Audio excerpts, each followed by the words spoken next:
I want to welcome you to the first City Minimum Wage Working Group public meeting. Before we get started, allow me to introduce myself. I'm Alderman Will Burns of the 4th Ward. I'm the co-chair of the working group. To my right is my fellow co-chair, John Bowman. To his immediate right is Tanya Trish, who is the vice president at the Illinois Retail Merchants Association. To her right is Alderman Amaya Pawar of the 47th Ward, Alderman Ariel Raboyras of the 30th Ward, and Sol Flores of La Casa Norte. So I wanted to acknowledge the workforce. I'm sorry.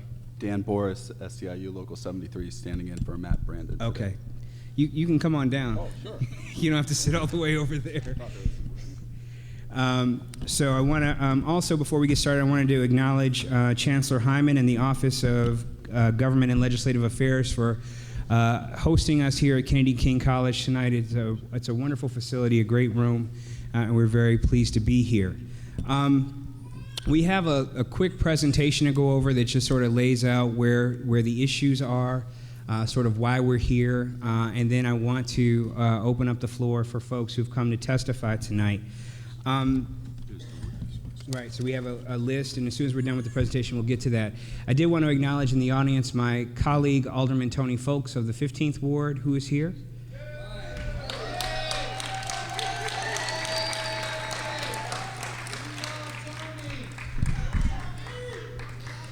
Very good. And I also would like to acknowledge that we're in the 16th Ward of Alderman Joanne Thompson, who is also a member of the working group. So just a quick guidelines about tonight. Everyone who wishes to speak publicly, we will make sure they have the opportunity to do so. Please keep comments within the topic of the minimum wage proposal. And we're going to allow as many speakers to speak as possible. We are going to have a time limit on 2 minutes for every speaker. Names will be called in order of the sign-in sheet, and anyone not present when their name is called, we will go on to the next person. We also have a website where people can submit written commentary at www.cityofchicago.org, minimum wage. Let's see. So that information is behind me. The minimum wage working group, keep wanting to go back, was formed to develop a balanced plan to increase the minimum wage in the city of Chicago. So this group has been tasked with evaluating options for both short and long-term wage increases for Chicago workers, and our goal is to come up with a report by early July. Next slide shows you the number of people and all the folks who are appointed to this task force. I think it's really important, and the working group agrees, that the city hear from everyday people who are affected by the minimum wage. And that's why we're going to hold public hearings, public meetings throughout the city. And they're going to be, this is the first one, and then you'll see the list of meetings that are coming up. So the idea is to allow every part of the city to have an opportunity to testify on this important issue. Is that the website? Yeah, that's the website. It's right there.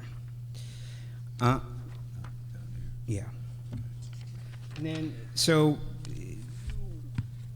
why is it important for the city of Chicago to consider creating its own minimum wage? First of all, the federal government is deadlocked about doing anything, right? So proposals to pass a minimum wage increase out of the Senate have been stymied by Senate Republicans, and in the House by the Tea Party.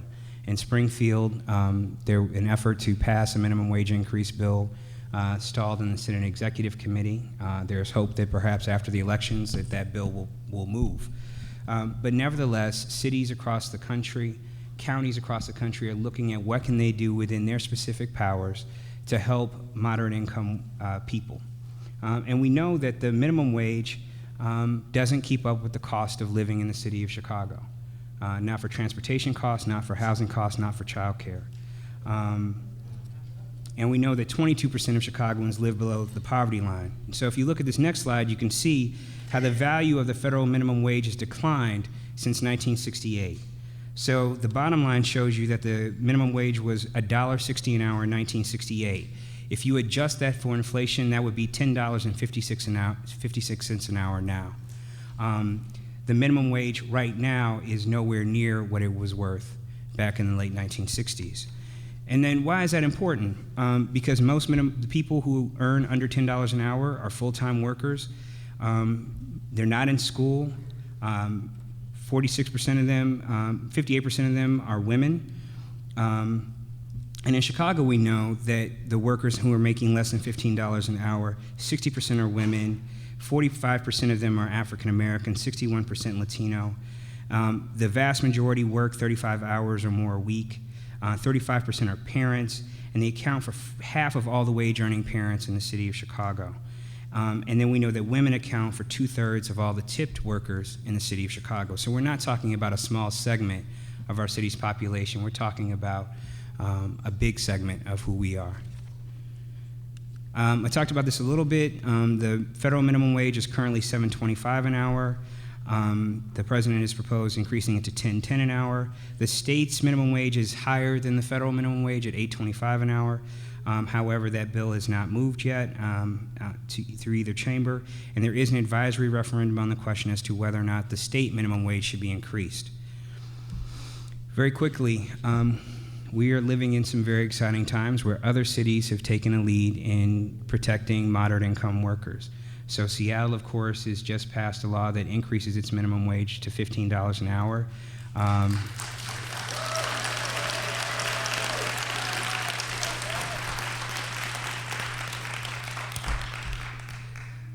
Late last year, Washington, D.C. increased it to $11.50 an hour. By 2016, San Francisco, 10 years ago, created its own minimum wage. It's currently at $10.74 an hour. And there, of course, Raise Chicago Coalition introduced the $15 an hour proposal here in the city of Chicago, which we've also detailed on the board.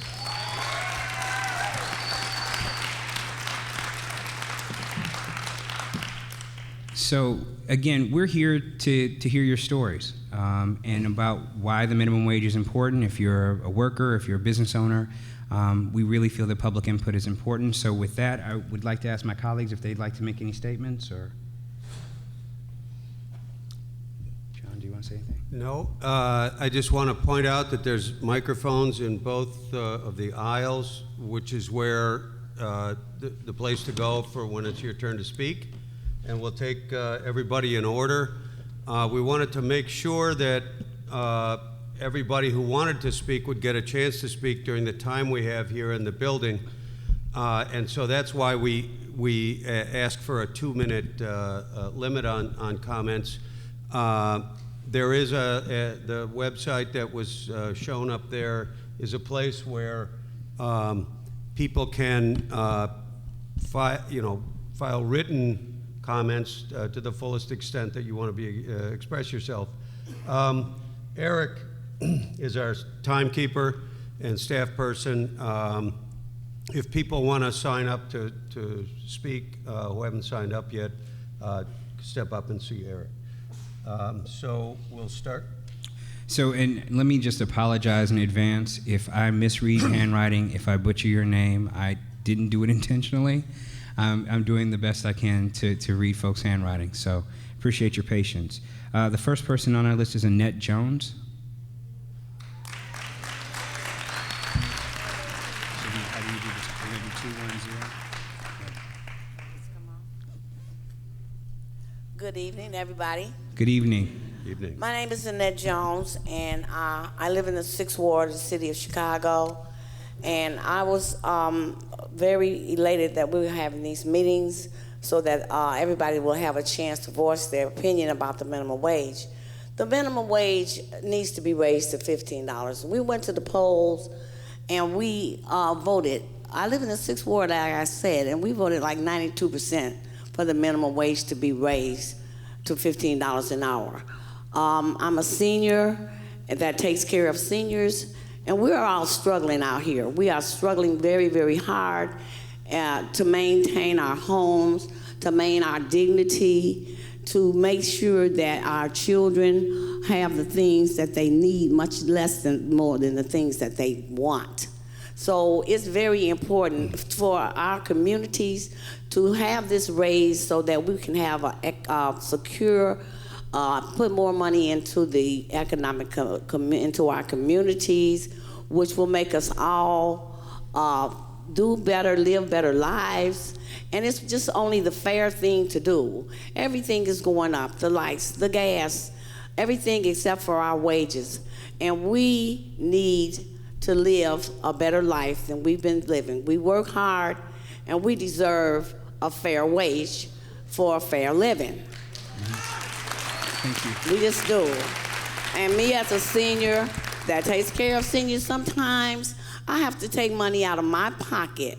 I started working 20 years ago when that minimum wage was $2.50. But now times and things have changed. We have more seniors to take care of, and sometimes I have to go into my pocket to take away from my household in order to buy my seniors maybe some soap powder, maybe some garbage bags, maybe some things because they don't have families. So this will help our economy, and it will help all of our communities if we could get our minimum wage raised to $15. Thank you for having me. Thank you, Ms. Jones. Thank you, Ms. Jones.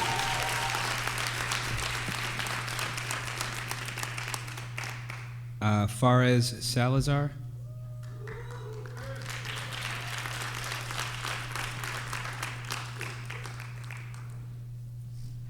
And I'll announce the next person after Fares, just so that they can make their way to a microphone as well. Gilda Brown. So we're going to go to Fares, and then Gilda, you're on the on-deck circle.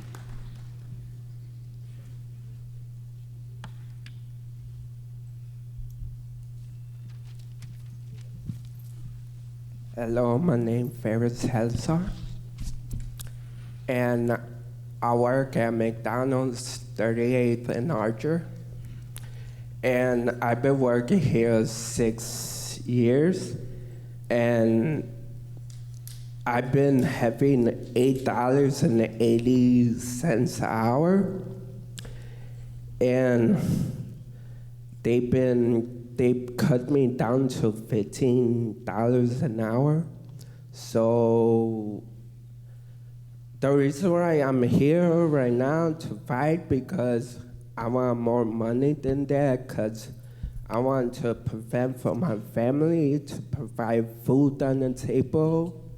You know, I just barely got a new landlord, and he raising my rent to $8.50, and I'm not gonna be able to afford that because of the wages I'm getting right now. So for all to do is for us to fight for $15 an hour so we could win it, and then to win it. So I'm supporting everybody, including myself, so we could bring the wages up 15 for an hour.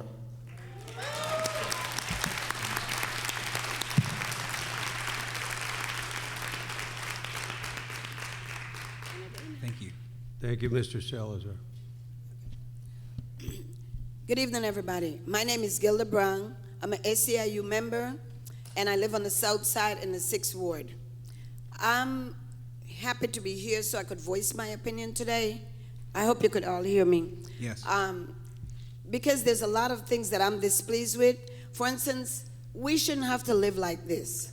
You know, we're human beings, and I think that if the big politician and whatever could make it with what they make, I think spread the wealth, okay? It's greed why they can't spread the wealth. I work 7 days a week. I cannot even help myself much as I help my children. I have 3 children, and they can't even help me to say, Mommy, here goes a little something extra because you can't meet this bill or whatever. The other day, I went to the doctor. She gave me a prescription, and it was $45. Took the prescription to the pharmacist. They told me $45. I said, that's all right, keep it. You know, so that's how it is. I prefer to just go on working, being sick, but leave it alone. So then I remember I have a SEIU member card, union card. And I said, well, would this help? And she said, yes. So that was able to let me get my prescription. But then there's a lot of people not that fortunate to be able to pay for their prescription through a healthcare union or something like that. You know, $15 an hour, people might think, or the politician might think, that's a lot of money. Really? Come on. By the time you get to paying your rent, your gas, and don't talk about gas, because I still owe $500 in gas right now. And every day they call me, and I leave it right there. So I guess eventually they're going to cut me out. Oh well. My food and my rent, someplace to stay at least, is more important than the gas. Let them cut it out. I just won't have any gas. But is it fair that we live like this, working 7 days a week? No. My granddaughter looked at me the other day. She said, "Grandma, you look tired. You're always sleepy." I said, "Baby, when you reach my age, if the inflation continues like this, then you would see how it feels like. We shouldn't have to live like this." Thank you. We need $15 an hour. Thank you, Ms. Brown. Gwendolyn Atchison? Gwendolyn Atchison? Going once? She's coming? Okay. And then Charmaine Givens Thomas, if you're after Gwendolyn.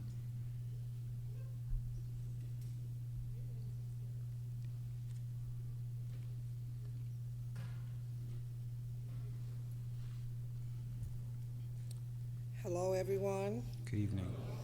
My name is Gwendolyn Atchison, and I've been working in child care for over 25 years. For the past 3 years, I'm a full-time teacher assistant at the North Lawndale YMCA Head Start program. My yearly income is less than $25,000. I'm a full-time professional worker, and I still struggle to take care of my household. We need a minimum wage in Chicago that will allow us, that everyone, to get a chance to grow and provide for our family. $8.25 is not enough. $10 is not enough. We need to set the bar at least at $15 an hour.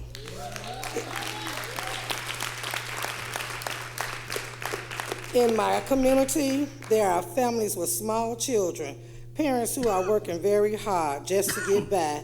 They don't even make enough money to make ends meet with on the low wages that they're being paid. With $15 an hour minimum wages, my neighborhood would be able to do positive things for their children, buy more food, clothing, provide for their children, and live in a safe environment. I support the ordinance to raise Chicago minimum wages for $15 an hour. Thank you.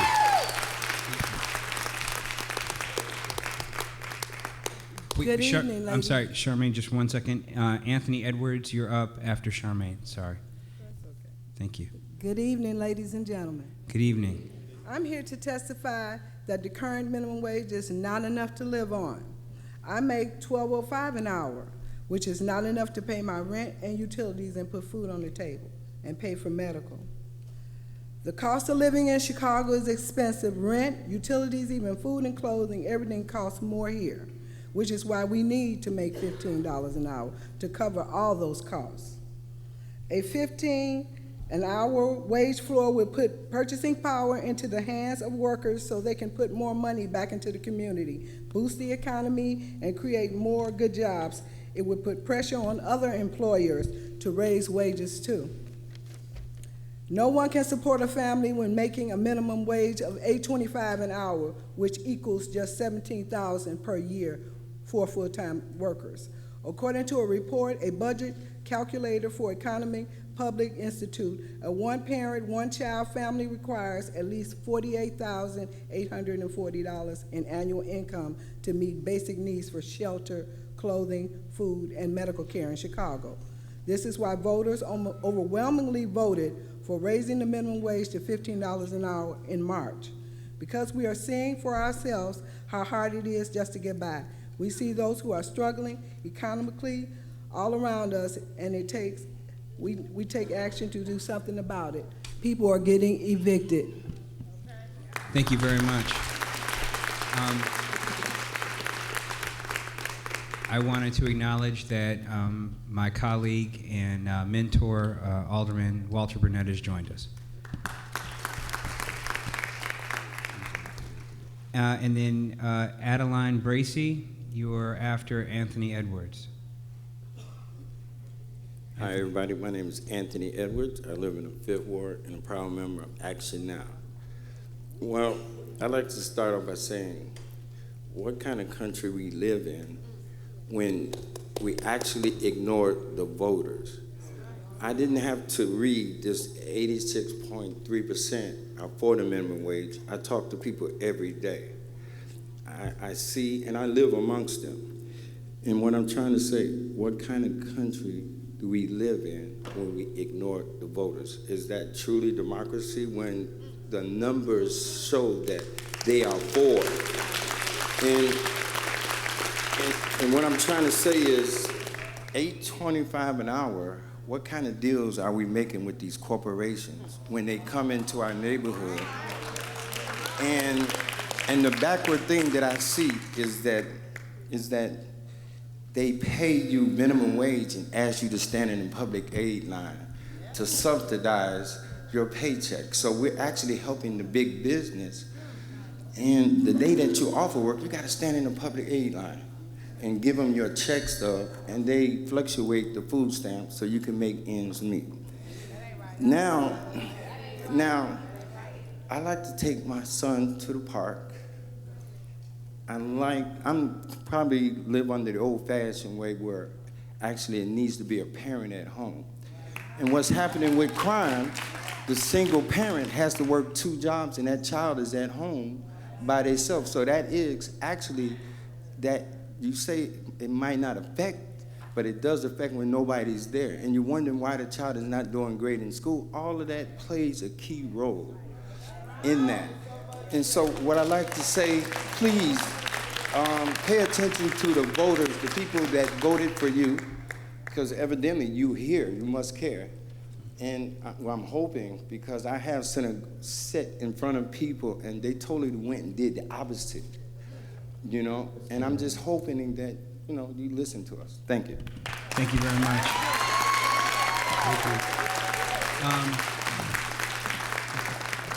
Jorge Mujica. Jorge, if you could make your way to a microphone after Ms. Bracy. You have the floor. Good evening, everyone. My name is Adeline Bracy, and I have a personal testimony. I have a 24-year-old grandson who's a college student. He had to return home to live because he was working 2 minimum wage jobs, and they cut his hours, and he was not even making $8.25. He was only making $7.25 an hour. He could not even pay a cell phone bill, or he wanted to be independent and live on his own, and he just can't do it. And I mean, like the slogan says, we can't survive on $8.25. Our communities cannot thrive on $8.25. We will be barely alive making $8.25.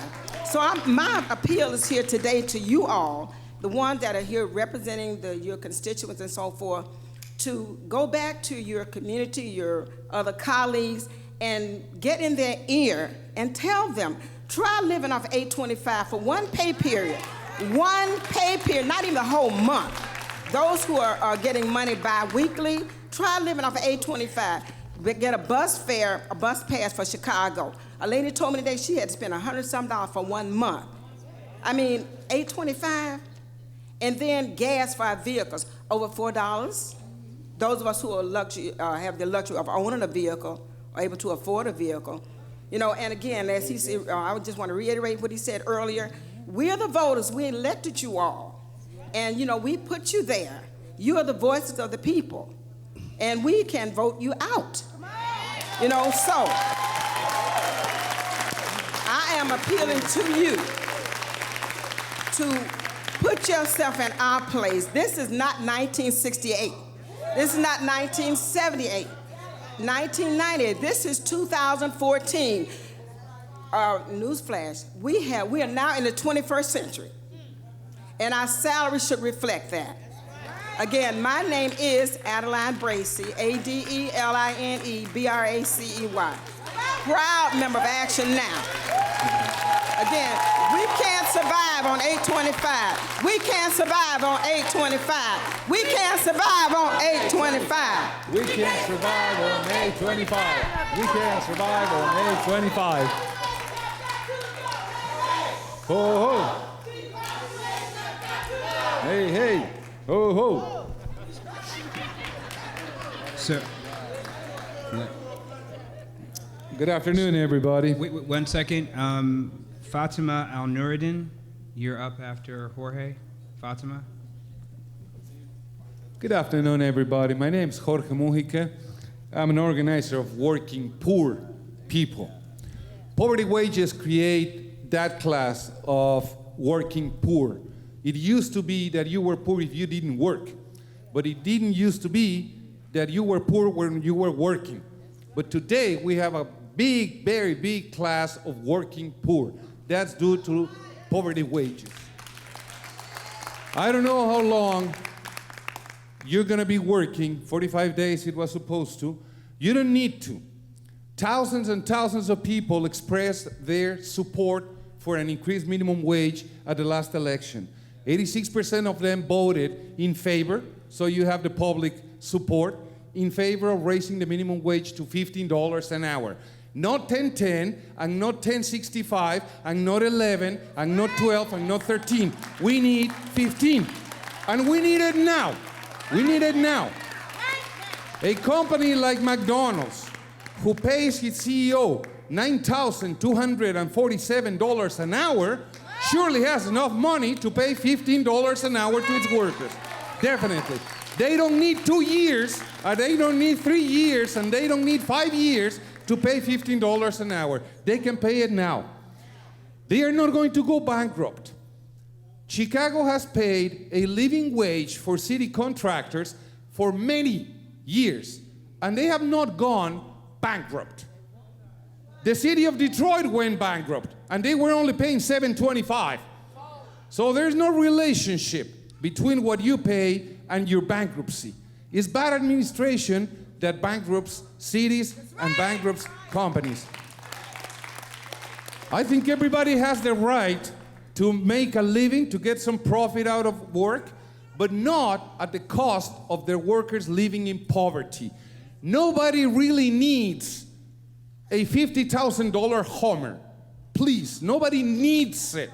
And nobody needs a $1,000 business suit. Nobody needs it. But the workers need to pay rent, to pay gas, to pay, heating, gas. That's what they need. And nobody has to be rich if that impoverishes their workers. Last, it's not only a matter of raising the minimum wage. It's a matter of taking care that those wages don't get stolen. Alderman Burnett, just here in your ward, 24 cases of stolen wages last year. 460 cases all of Chicago. Those are the cases of people who come forward saying my wages are being stolen. I'm being paid $5 and $6. And our minimum wages say $25. And that's supposedly working a full-time 40-hour, which nobody's working today 40-hour with minimum wage. We're working $29 and $30. So alongside with me raising the minimum wage, we have to ensure that nobody gets his wages stolen. It's bad enough to have a bad wage. On top of that, have it stolen is unthinkable. Thank you. Thank you.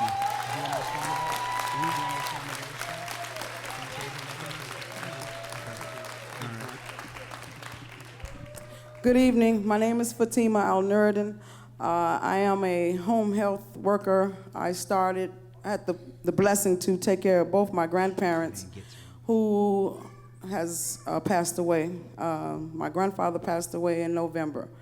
And I started in home health with $9 and I'm at 10. I'm unable to live off those wages. I have a daughter who will be 10. Sometimes I'm a proud member of union, but sometimes I come around and my phone is off. I'm unable to juggle keeping my phone on and staying in communication with my daughter. I've built a strong sisterhood with the union and people that help me. I do visit 2 food pantries. I go to the Mosque of Umar on 113th in Michigan. That's in the 9th Ward of Chicago, as well as I visit another one in Riverdale, where I come from. It's very difficult to manage $10 an hour and take care of daughter, maintain communication, maintain bus fare, and get back and forth. Now I'm back in Roseland area, and the violence and the police action and everything that's going on now is high. It's very difficult. So I really want you to hear me. I'm still in home health, and it is a positive career. It is a needed career to take care of the seniors and the children. I support that. And it's not something that's should be put under the rug or should be at minimum. It should be at the highest level. So I support $15 an hour. Thank you.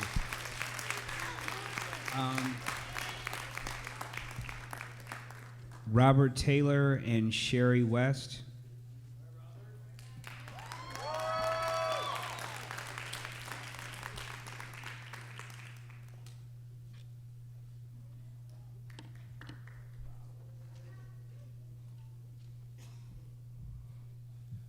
Good evening. My name is Robert Taylor. And I want to say to all the speakers that spoke before me, I tip my hat off to y'all, and y'all couldn't have said it no better. I am a working poor person. I live off, Americash and payday loans. I owe more to those loans than I make in 2 weeks. I have 2 kids of my own and 3 other kids that's not mine that I supervise and watch. And I barely can help take care of them.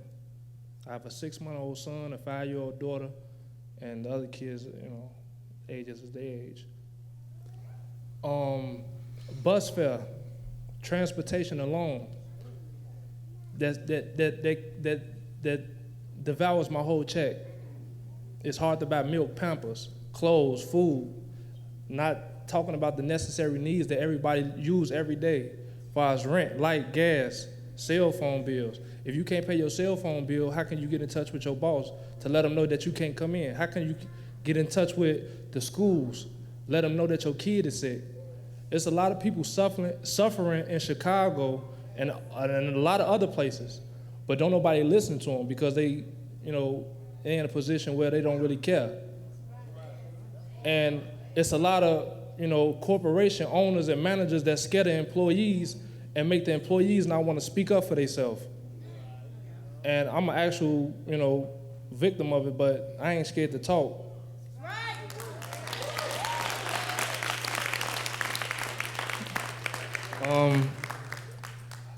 I've been working at McDonald's making $7.75 since I've been working now. I get 3 days a week, not even a full 8 hours each day. And each day I don't even do the whole hours that I'm scheduled. It's hard out here. 2 minutes?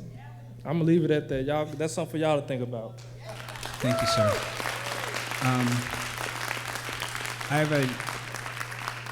It says here, I want to say Brother Joe. All right, so Sherry West and then Brother Joe.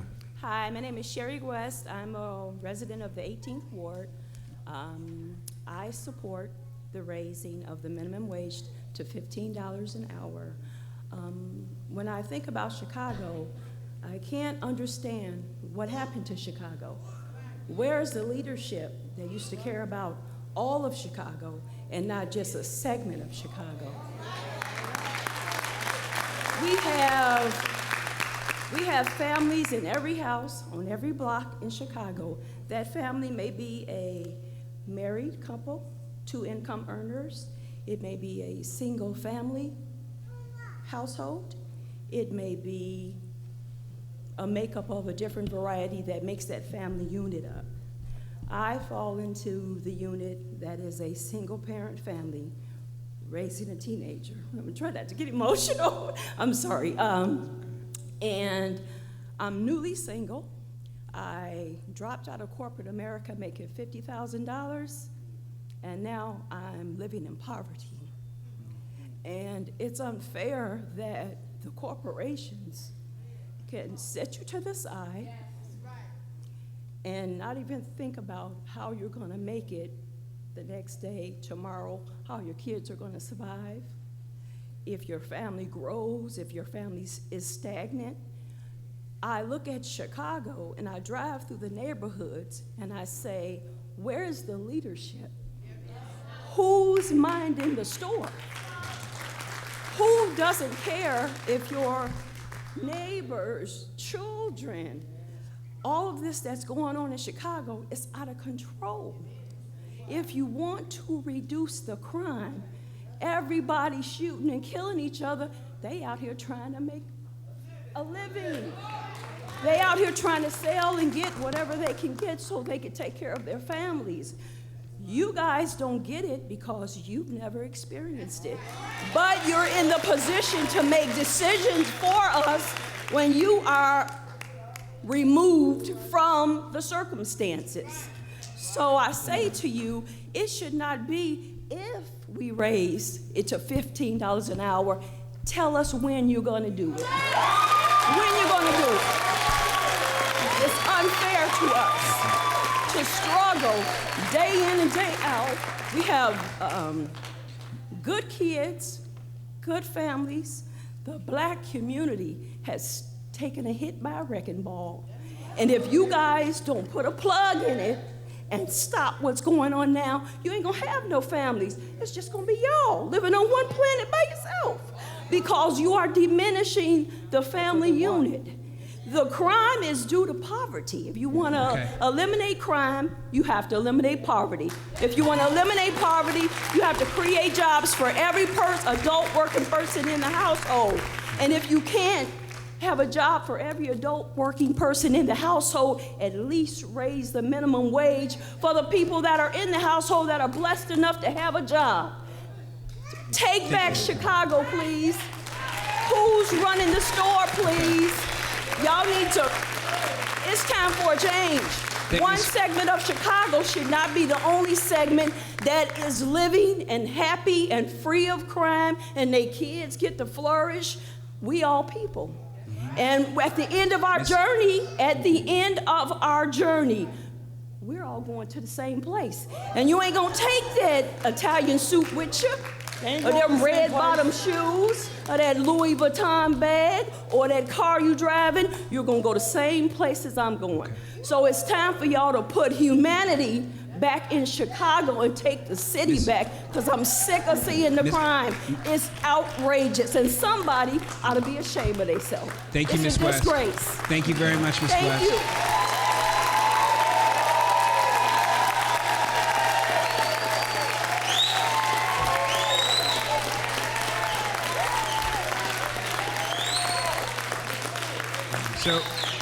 So real quickly, we have other speakers who want to talk, and so to be respectful of them, please try to be respectful of our 2-minute time limit. I know that this is an emotional issue, and we want to hear from everybody, and so I just want to make sure that we all respect each other as we move forward. After Brother Joe, it's Rashandria Leach. Okay. Brother Joe, Teamsters Local 705, and we need to end part-time poverty at UPS. UPS makes $4.5 billion a year. This is after taxes. This is their going out drinking money and having a good time money. $4.5 billion they make, but the starting pay at UPS has gone up only once in Chicago since I've been working at UPS. You know when I started there? Christmas season, 1987. That's when I started there. We went on strike in 1997, and guess what we were able to do? We were able to bump it up from $8 to $8.50. That's what people are making, $8.50. Part-timers are making $8.50 an hour. And guess how many hours they're guaranteed a day? 3.5 hours is their guarantee. That's what they're guaranteed. So we need to end part-time poverty at UPS. And it's a shame. It's a shame that they have to raise the minimum wage for the people to pay, people's pay to go up. Now, people's pay at UPS went up in Seattle, didn't it? Because they raised the minimum wage. So we need to all get together. We need unions to get together. Unions and non-union and all labor to get together, and the unemployed to get all of us to get together as one. We need to end this divide and conquer. You know, Teamsters, I see SEIU here, other unions are here. We all need to get together behind us and increase the minimum wage, because if unions get behind and fight for issues for everybody, it'll change the the talking points that unions, unions are for everybody and for the working class. That's what we need to do. And another thing, not to contradict the last speaker, was a wonderful speaker, but they're not going to the same place as us. You cannot serve God and mammon. If it's mammon you shall choose, you shall answer on the judgment day. It's easier to get a camel through the needle's eye than a rich man's in the heaven's door. Thank you.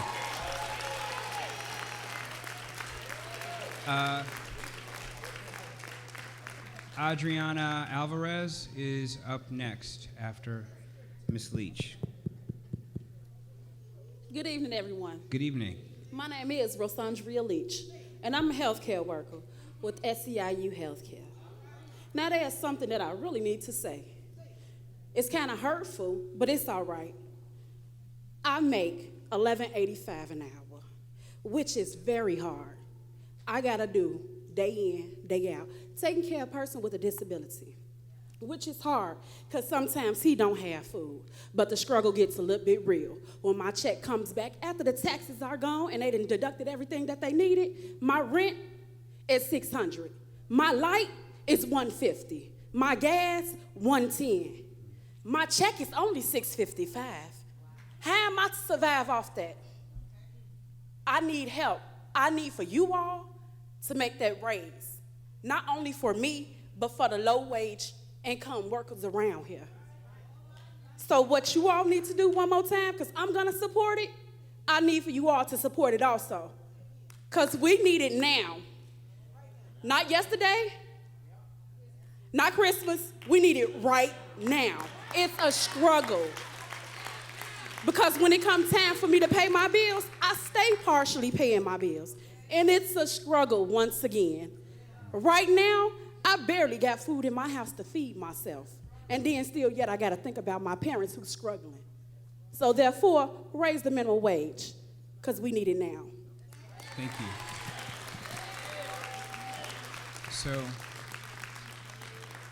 Dominique Bindum, is that right? Dominique? Oh, you're right there? Okay, all right. So Adriana is first, and then we're going to go to Dominique. Did you sign in, sir? Oh, no, they're not. Okay, so you need to sign in, and we're going to go in the order of folks who signed in. Adriana. Hello, everybody. My name is Adriana. I am a single parent of a 2-year-old boy. I just want to say, I have tried, well, we have tried, not just me, everybody at work, we have tried trying to make them understand that it's ridiculous how much everybody's making and then what we're making when we're making the money for them. I've been there for 4 years at McDonald's. I make $9.15 an hour. It isn't enough to pay for rent. I have to pay for daycare. I have to buy my son diapers. I have to buy him clothes. He's growing so fast, it's ridiculous. And the only reason why I'm making $9.15 was because in 2 years, we didn't get a raise. 2 years. And after 2 years, people got 10 cents raise. So what, that's 5 cents for a year? Is that what we're worth? I don't think so. So what we did is we unionized at my store. We made a petition. We turned it into the store manager. Of course, he didn't want to take it. They didn't want to talk to us at all. So we left it there, and guess what? 3 months later, we got another raise. So they do have the money to pay us more. They don't want to. It's greed. All right. So what we tried to do was we tried to go to corporate. We went to corporate, and we just tried to talk to them. What happens? We get arrested. Fine. We're going to keep fighting. We're going to keep pushing until we get that 15. Why? Because we deserve it. People say, oh, you don't get 15 to flip a burger. We don't just flip burgers, let me tell you. I want to see you go and do the expectations that they want you to do. Under a minute, hand out food. All right, we can do it, but we need to get paid more because we're working for 2 or 3 people at a time. Why? Because they don't want to pay overtime. They don't want to. They're, again, greed. We need 15 an hour. Thank you.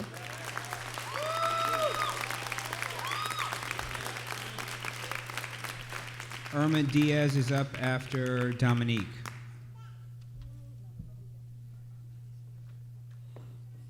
Hi, everyone. I'm Dominique Bindum, and I'm here today to fight for 15. So, I've been working, I'm about to cry right now because I'm like really emotional. Well, I've been working at Burger King for a year now, and I've been working for McDonald's for 5 years. and I never got a raise. I never got overtime pay. I was a good worker there.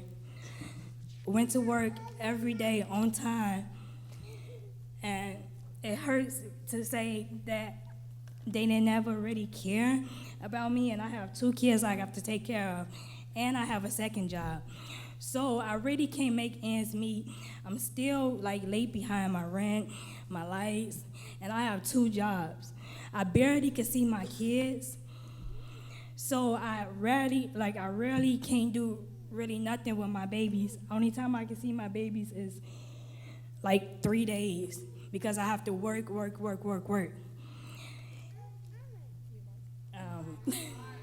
It's okay.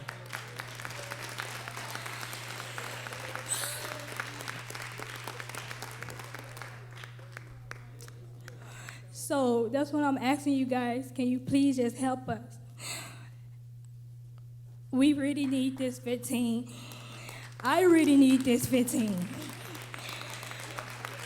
I really want to see my babies every day after I get off of work. I don't need to work 8 hours a day in the morning time and 8 hours a day at night and see my babies only for an hour or 2 hours. And I just really need this 815. Really need this 15. My name is Dominique Binder, and I'm here to fight for 15. Thank you.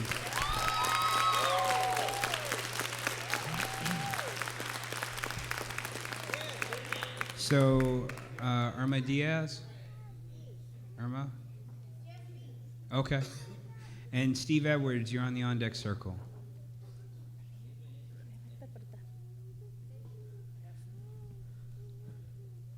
Hi.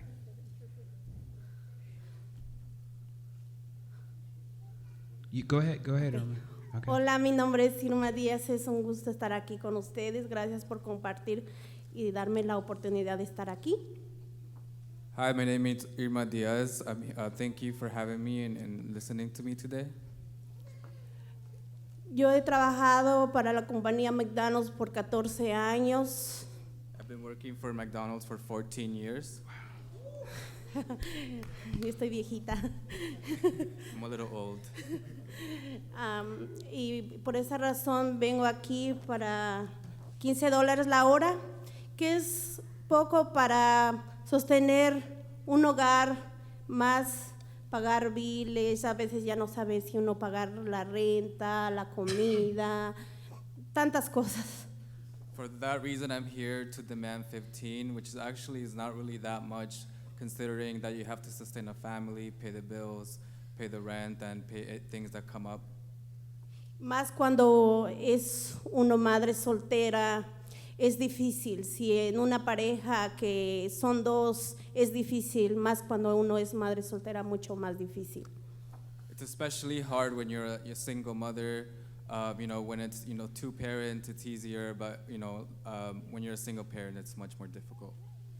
Pues $15 la hora sí ayudaría, pero también es muy poco. And actually, $15 would help, but it's actually not enough. Y por esa razón estoy aquí, porque a veces luego las compañías no dan, como especial McDonald's, 4 horas, 3 días. For that reason, I'm here. McDonald's sometimes gives us 3 hours for 3 or 4 days. Y habla uno con el manager y siempre dice labor, labor, labor. And, I talk to my manager and he says labor, labor, labor. Y pues la verdad y es difícil y por esa razón estoy aquí por los 15 y por una unión para que nos proteja los derechos laborales, porque a veces las empresas, como mientras ellas son ricas, trabajando uno, haciendo el trabajo de 3 personas, pagando lo mínimo y es no justo. And for that reason, I'm here, and I'm not only here for $15, but I'm also here because we need a union. It's not fair that, I'm doing the work for 3 people and still earning minimum wage. Y por esa razón, quiero la unión para que me proteja sobre mis derechos laborales. And I want the union to protect my labor rights. Y gracias, ojalá sí se cumpla de los 15 porque sí los necesitamos y no mañana, sino hoy.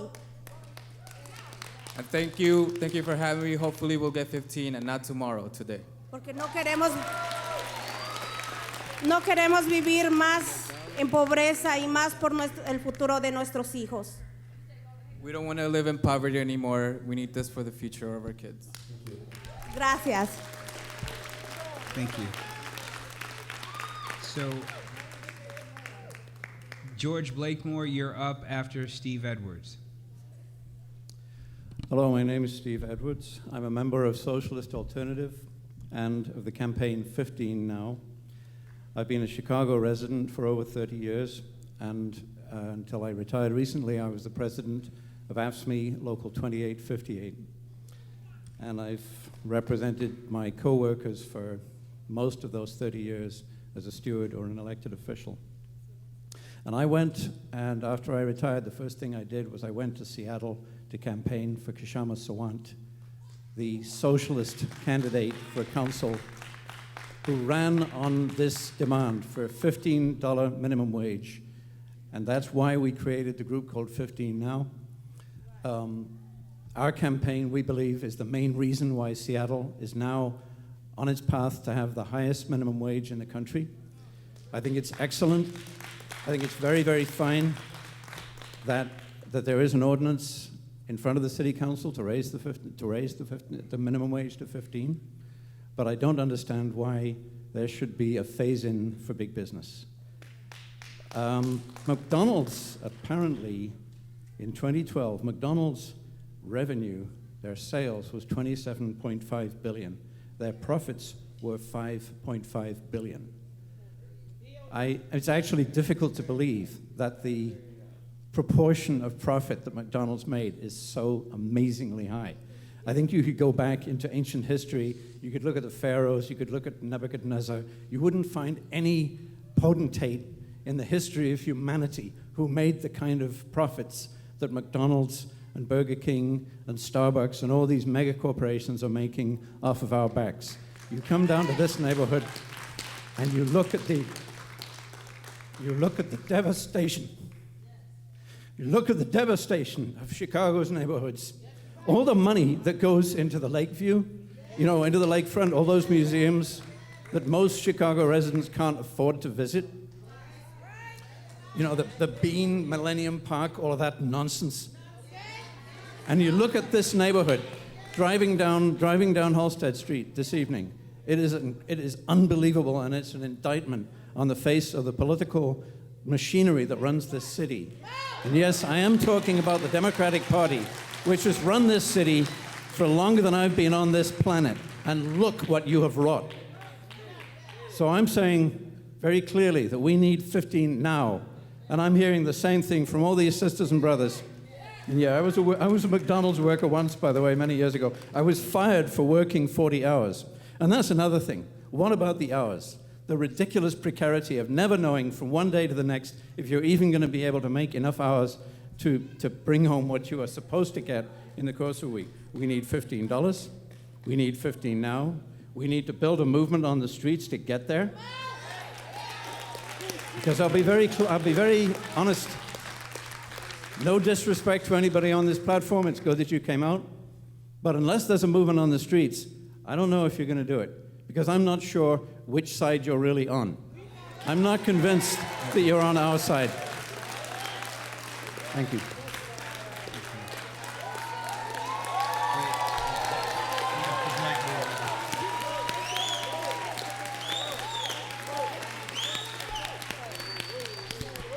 So George, before you get started, I wanted to Tammy Vinson, you're next up. My name is George Blakemore, and the games that people play, the games that the union play, the games that the politicians play, they all playing games. The working poor, huh? How many people that's not working that's poor? How many hundreds and thousands of millions of people right here in the city of Chicago can't work? They're not working. They want to work. You're talking about McDonald's. You're talking about Burger Kings. There's no more factories here in the city of Chicago. When I read about the construction, the skilled laborers, the plumbers, the electricians, the bricklayers, the architects, are they people of color? Black people. Black people, don't forget where you came from. Our people were slaves here, not working for nothing. They wasn't crying about $7.25. They was working for nothing. And now you're able to work at Burger Kings and some of these other fast food service. They don't even want you working in the culinary arts and these hotels cooking. Our people used to be cooks and waiters and bakers and bricklayers. But no, you know why? Because it's another hidden agenda.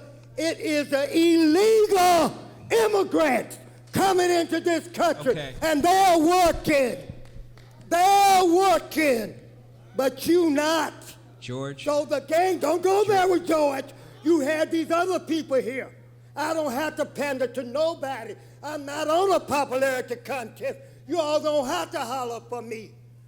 The sanctuary city, that's what run Chicago. Having Hispanics illegal. George. Eastern European. I can talk George. what I want. George. Don't you judge me. George, your time. I'm a legal citizen. And when I see, cut off that mic there. George. If you want to. George. George, your time is up. Tammy Vincent.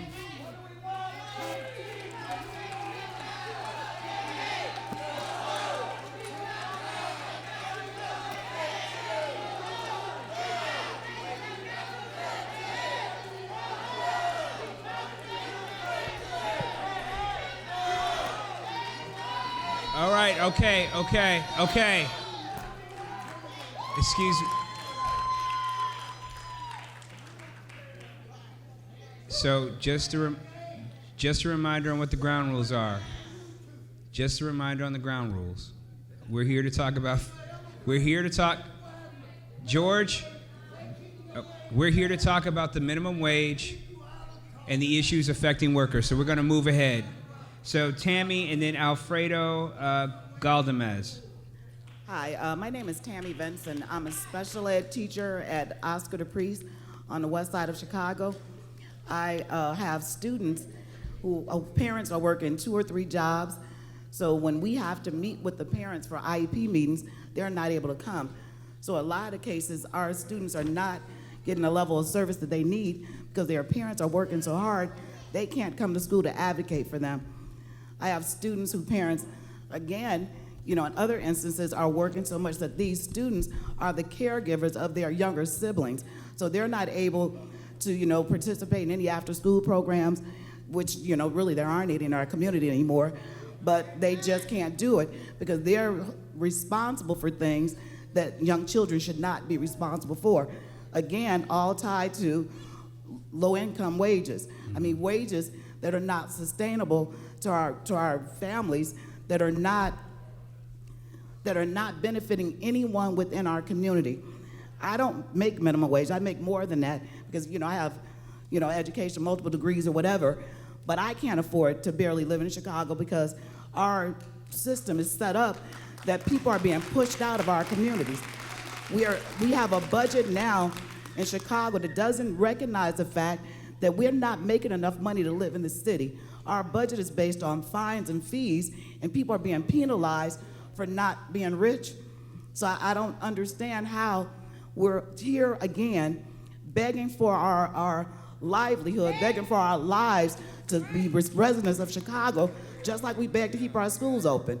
So so we're continually being asked to be considered as citizens of a city where we're taxpayers.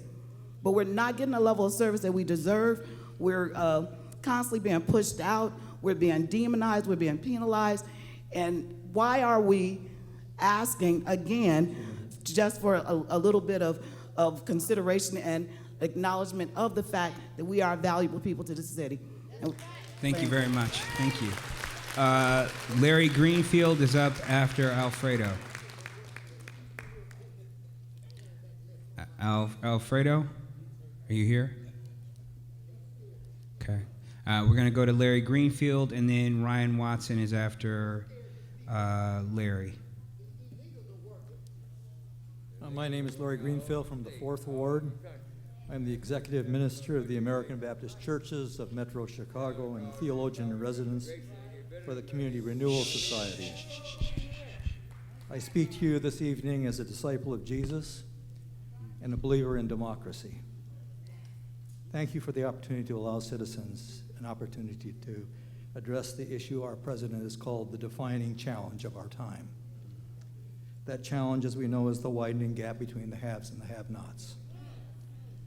This isn't only an economic issue, it's even more profoundly a defining moral issue. One, therefore, that must be approached by paying attention to our most fundamental values as a people. In our American democracy, we have historically and rhetorically prized 3 fundamental values: freedom, equality, and solidarity. Solidarity in the sense of our commitment to be an interconnected and mutually caring community. But increasingly, in practice, we have focused only on one of those values, and for all practical purposes, abandoned the other 2. We idolize freedom, especially economic freedom, and demonize in actual practice equality and solidarity, especially as these values relate to economics. The economics of freedom dominates virtually every dimension of our lives, so that even our politics of freedom is consistently trumped, dominated, and ruled by our economics of freedom. In short, we are engaged in a democratic heresy and are engrossed in a democratic evil, the wages of which lead to democratic death. But for now, shamefully, the poor pay for our heresy, for our evil. This task force has the opportunity to take a step toward righting what is wrong with our democracy, of developing politically a policy about what our residents must at minimum be paid for their work, a policy that nudges us in the direction of more economic equality, a policy that can make us more interconnected and mutually caring city. My own hope is that this task force will recommend not just a minimum wage for this particular time, but find a way to ensure on a continuing basis an adjustable living wage for residents of this city. I believe that would make Chicago a leader in this defining challenge of our time and a leader in the recovery of American democracy. Thank you.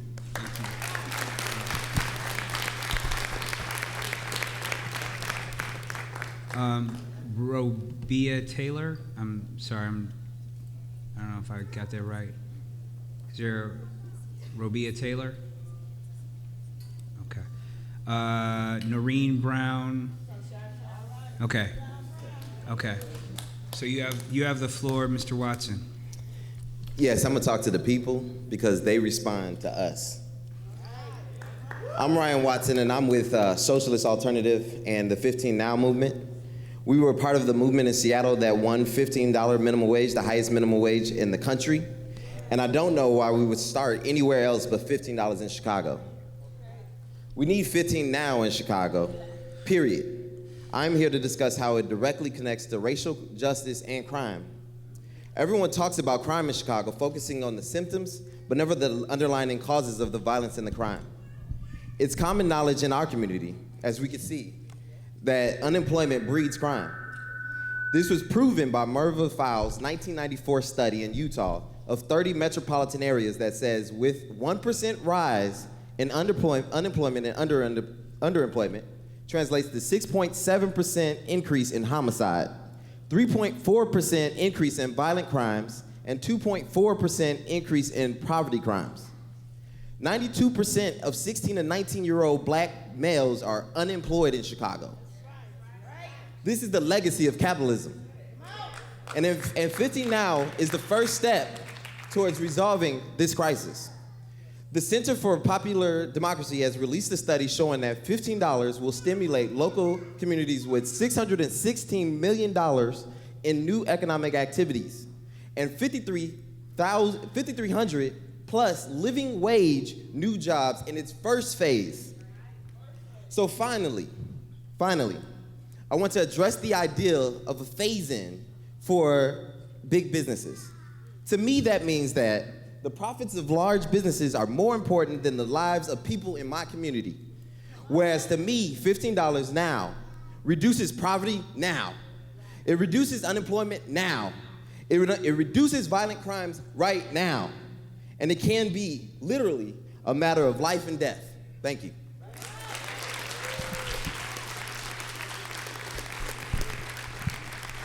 Thank you.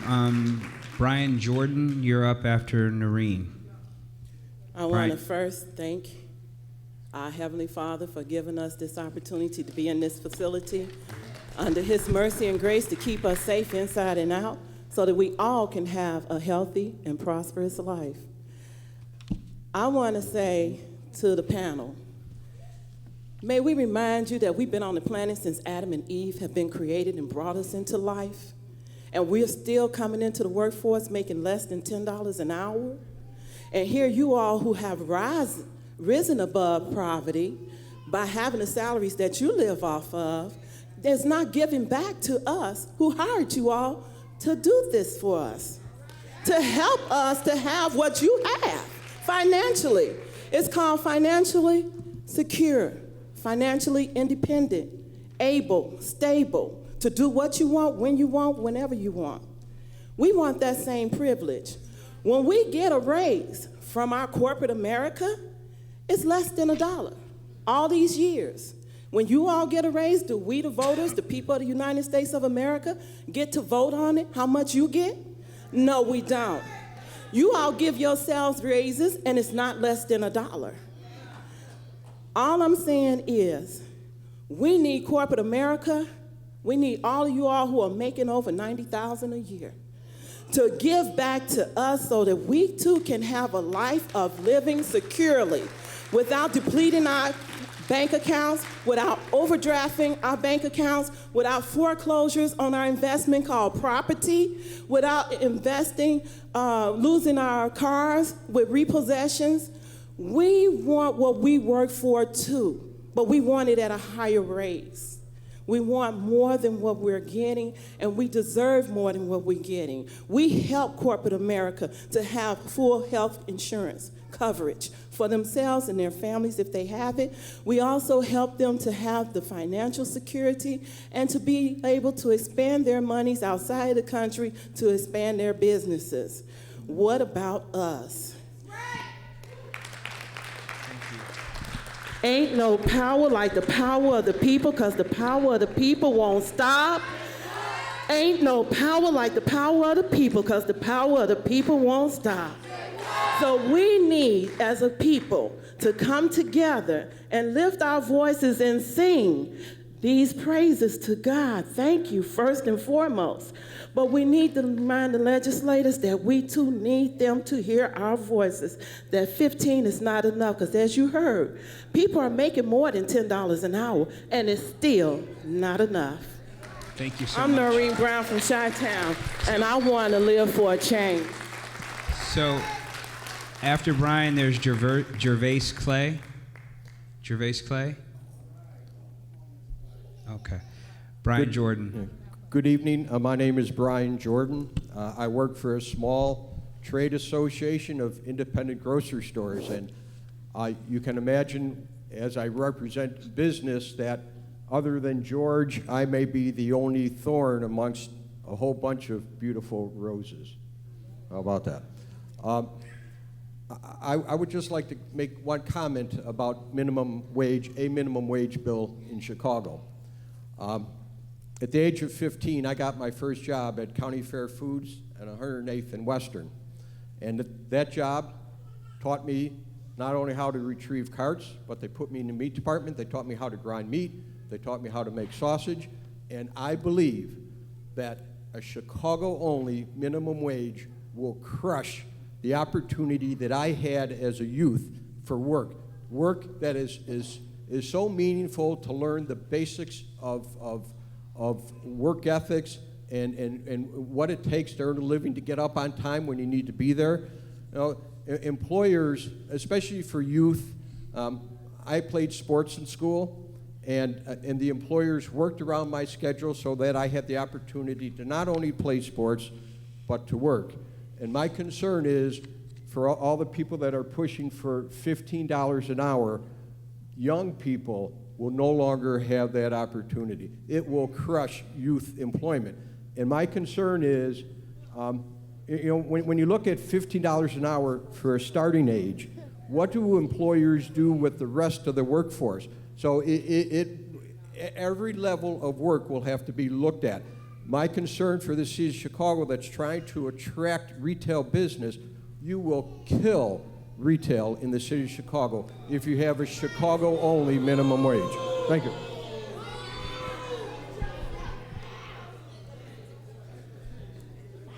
Thank you. So after Gervais Clay, there's Ronald Jackson. Ronald Jackson, are you here? Yes, he is. Okay. Ms. Clay, you have the floor. Good evening. My name is Gervais Clay, and I'm a proud member of the Chicago Teachers Union Local 1.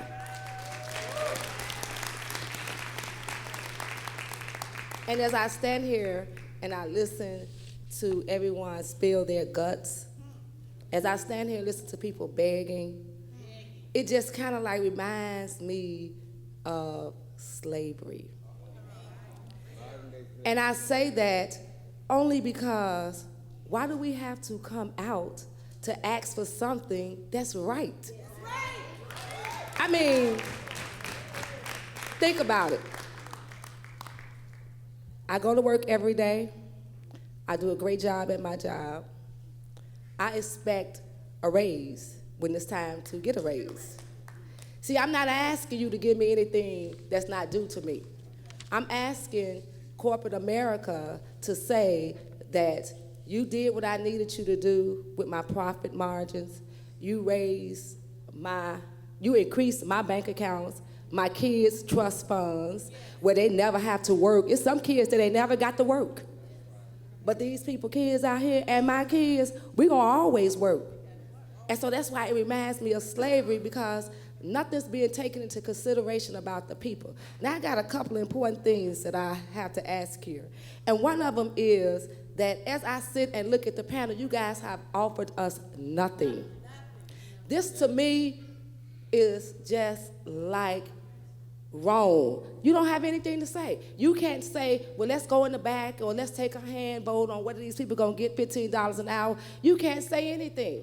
You're alderman, people voted for you, you don't have to be here. Some people from corporate America, I don't know where you're from. I'm probably never gonna see you again, but in the same breath, people who working at McDonald's, the 15 years, the 8 years, the 5 years on the job, to 2 jobs, why aren't they talking to those people who control just that? You don't control $15 an hour, Will Burns. You don't go into Rahm Emanuel's chamber and sit and say to the other aldermen, hell no, enough is enough, because I sat out here and listened to these people pour their hearts out.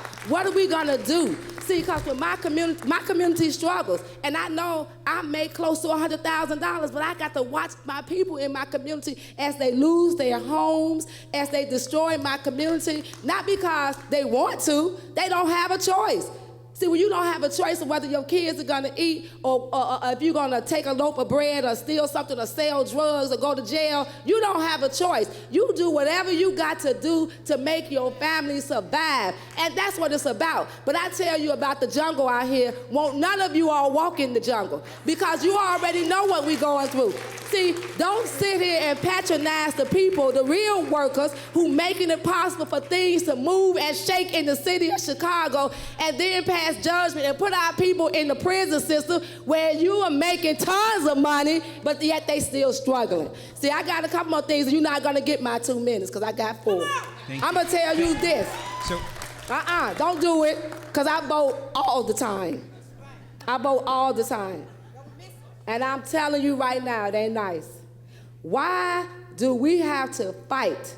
Why are we begging? Why do we continuously beg people? See, I can't strike for McDonald's. See, because if I had my say, I would never eat at a McDonald's. But if I know if I don't eat at McDonald's, some of these people ain't gonna work. catch-22. You all not gonna work. So we're not gonna strike McDonald's unless they say let's strike. I'll strike if y'all say let's strike, because that's what CTU do. But I'm not gonna strike because the moment I don't shop at McDonald's or Walmart or Walgreens or any of those places, you guys don't have jobs. So I'm gonna make sure you have jobs, because I'm gonna keep my money in the community where it's being spent. But when you want us to stop and strike and fight with you, then you call me, because I promise you, I will be the first one on the line. Thank you, Ms. Clay. I will lay my soul out for my people. See, because can't nobody sell me nothing, because I don't buy foolishness. Okay. Thank you, Ms. Clay. I just don't do it. I need a couple of more seconds. Wait, Ms. Clay. Ms. Clay. I know, Mr. Burns. There are 12 other speakers. They your are, but colleagues I'm and quite comrades sure. that would like to I'm speak. quite sure if I took out my day to come down here, that you could listen to what I got to say, and those other 12 people too. That's what I believe. Thank you. I got his too. Now, again, I'm watching my community struggle, as we all are watching our community struggle. I don't care about, and I'm quite sure a lot of you guys don't care about the fact that we could put flowers downtown in the city of Chicago, or keep lights running all night, because I'm coming through there at night, all day, that we could beautify the community downtown or north, but we struggling. Not only are we struggling, and we sitting up here begging for $15, I'm just trying to figure out where the money at. Oh, last time I checked, I told. I don't need a mic.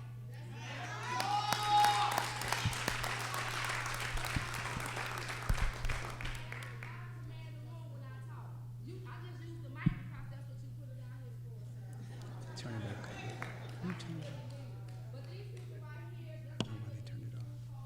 They don't have a say so about nothing that's going on. They can't even go and stand up to Rahm Emanuel and tell him that the people came out here to Kennedy King and they don't understand why they can't have $15, why we have to beg for $15, why we got to beg for $15 when people are making billions of dollars. Sir. I'm gonna step away, but you ain't got to touch me. People, okay. Ease when up. people got to beg for $15, I've already gone over. He said I can have his too. And her too. Sir, just let her talk. Let her talk. That's all we don't understand. We're gonna stop begging people for stuff. They not begging. They give themselves raises all the time. They don't call on us, the voters, and say, hey, by the way, can we get a raise? Ain't nobody called me or asked me, can my alderman get a raise? Or can any alderman? Or can my state legislator get a raise?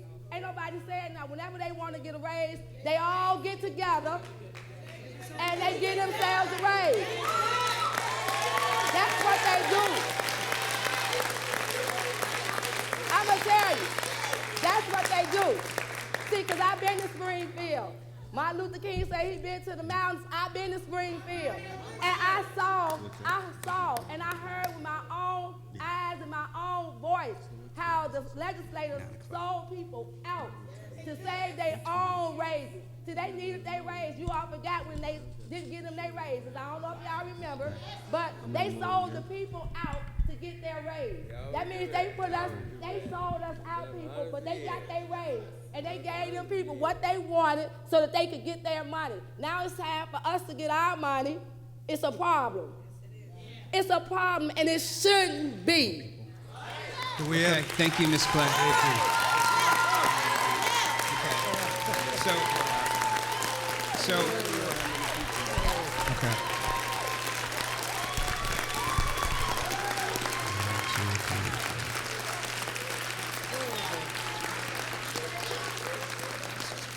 We need to take it. So there are, just so everyone knows, there are 17 more speakers. We're scheduled to be out of the room at 9 p.m. so that these folks who are working here, so they can get home. It is 8:20 p.m. So I want to make sure that everyone gets an opportunity to testify, because the testimony has been impactful for us. We're here because we want to hear about what everyday workers are going through. So, okay. So, hello? So there's Tommy, hold on. So there's Tommy Rucker and then Antonia Nikolova. Antonia? Hello, my name is Ronald Jackson, and let's be real. The bottom line is these panels is just what they are, no more than Uncle Tom's who's sitting up here for Rahm Emanuel. Let's be real, I'm gonna tell it like it is. If anyone remember, these same aldermen went there and asked for their raise at City Hall and was crying about they was not getting enough, and they got a raise. But yet, they're here now to saying that, well, we're gonna take a proposal to give a $15 minimum raise. But yet, that's all they're going to do. The bottom line is, if Michael Madigan want a $15 raise, it would be in the city of Chicago and the state of Illinois. None of these aldermen is going to be here tomorrow for you to get that raise. The only reason they're here now because Ron paid them to come here. That's the bottom line. Why don't you tell it just like it is? None of y'all really care. It's a shame that your parents had to fight for you to get where you at, and now you turning your back on your own peoples just to live your life. You can sit here and smile. You can sit here and shake your head. You didn't help the school, and you're not going to even help the people. Let's be real with it. If you really want us to get a raise, you will make sure that that raise is done. You got your raise, didn't you? You helped pass that parking meter deal that you didn't even look at, but yet, who's paying for it? The people of Chicago. When that beam went over the budget, none of you protest about it. But see, y'all can sit here and say, well, we're here for the people. But see, you know what? The only way to get you out is to get you out of office. And see, that's the only thing you're going to understand. Maybe when you come around and you get in the food stamp line, then you'll see how it feels. So you can sit up here and say that you're a man. A real man will stand up to a bully, and that was Rahm Emanuel, a bully. None of you aldermen have stood up to Ron. And let's be real, you didn't stand up to Ron, you didn't stand up to Daley. The only great mayor that was in the city of Chicago was Harold Washington. Let's be real. Let's be real with it. So when it all boiled down, we're not going to see none of you no more because you're here doing what the master said. Come and get this information and leave.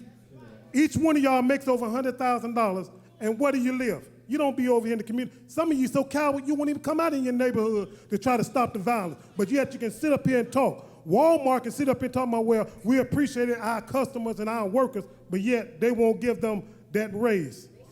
So why is y'all sitting here? What's the use of this panel? Tell me, just like with the school panel they had, you're going to do the same thing, take it down. Oh yeah, we went out here and we talked to the people and we did what the Master Ron wanted us to do and what Michael Madigan did.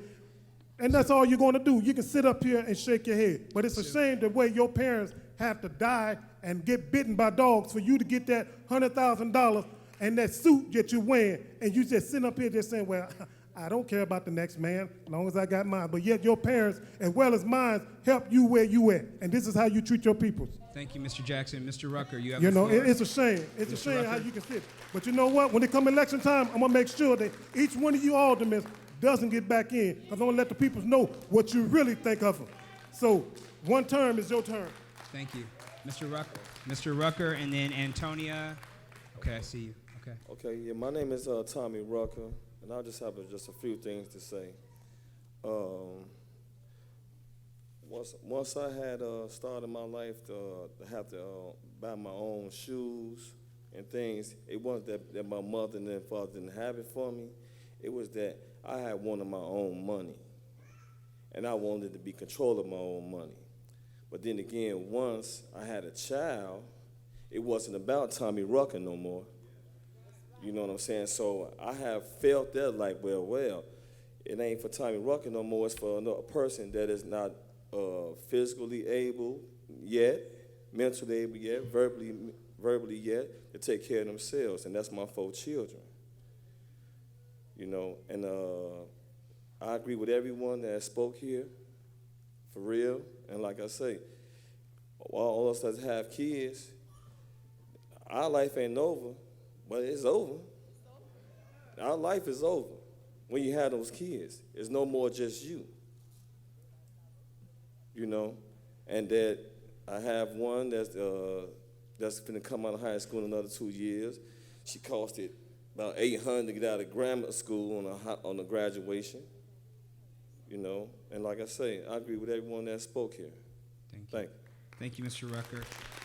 Carlos Romero. Carlos is up after Antonia. Hi everyone, I'm Antonia Nikova and I'm representative of Rock Chicago. Also, I'm a restaurant worker. I work on tips, and everybody heard $8.25. We heard $12. We heard $15. Well, we haven't heard of $4.95. $4.95 is the minimum wage that tipped workers are receiving in Illinois. And now I'm here to raise my voice and to speak from the name of everybody who works on tips. We need our pay to be raised as well. We cannot survive on $4.95, obviously. It's really hard to beg for tips from our clients, our customers and guests, because tips are voluntarily and they're not appropriate for some cultures as well. And we know that this is Chicago, this is the melting pot, like there are people from all over the world. And our employers need to pay us for the work we do, and then so we can have some security. So $4.95, please do not freeze $4.95 to stay like that. We need to have at least 60% to receive 60% pay out of the minimum wage, which hopefully will be $15. Thank you. Thank you very much. After Carlos Romero, there's a Carlos Balajero. Okay. Hey everybody, how you doing today? Good. Good evening. All right, thank you all for being here with me, and thank you all on the panel. So I'm here as an organizer from Restaurant Opportunity Centers. I'm speaking on behalf of all the restaurant workers that cannot be here tonight. We are making $4.95 an hour here in Chicago, and it's not right. It's not right. Some people I know that come into my office get $0 paychecks, close to nothing, relying on the gratuity of other people, and I'm telling you that people are not gratuitous when they don't have money for themselves.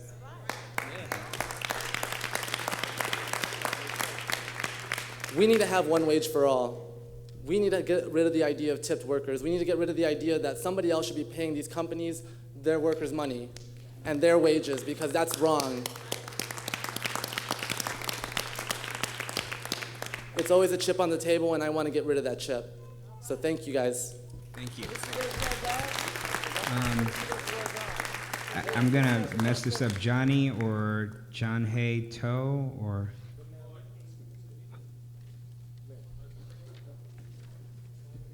Okay, Carlos.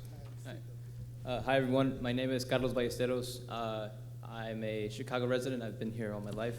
I'm here in part because my mother would want to be here, but she can't because she's working. She's missing out on this really amazing democratic process because she has to put food on the table. You know, she has to go to work today.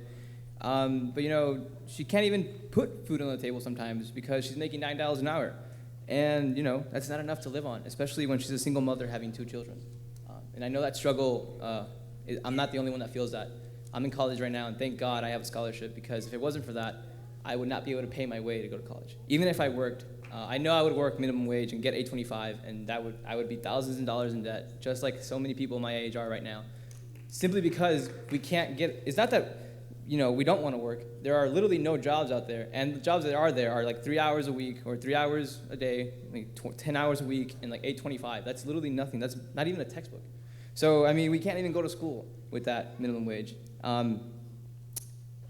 You know, there are going to be some growing pains in raising the minimum wage. It's not going to be easy. We're all calling for it to happen today. For some people, it's easy, but there are small businesses out there, like my uncle.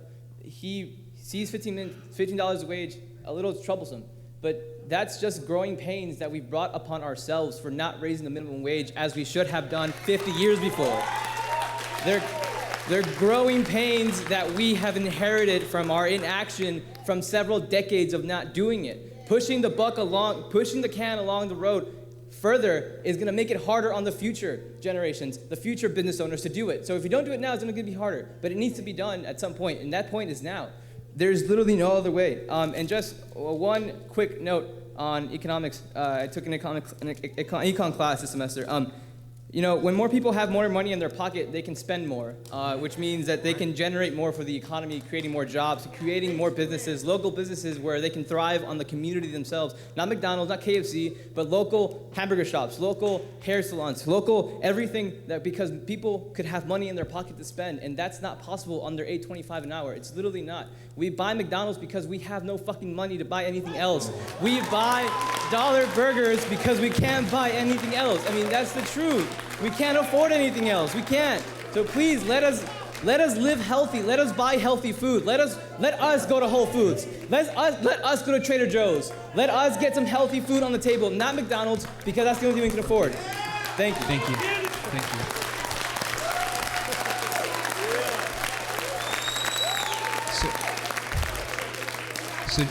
So just real quickly, I know people are super emotional and it's a really important issue, but we have elders in the room and we have children in the room, so we should try to be respectful with language. Joel. Yes, sir. Hi, my name is Joel, and I'm a small business owner here on the south side of Chicago. I grew up on the south side of Chicago. My first job was bagging groceries. I mowed lawns. I worked in a restaurant as busboy. I came from a single family. My mother worked very hard. I built my own business. I wanted to be in Chicago. I think I treat my employees poorly. I think I treat them I underpay them.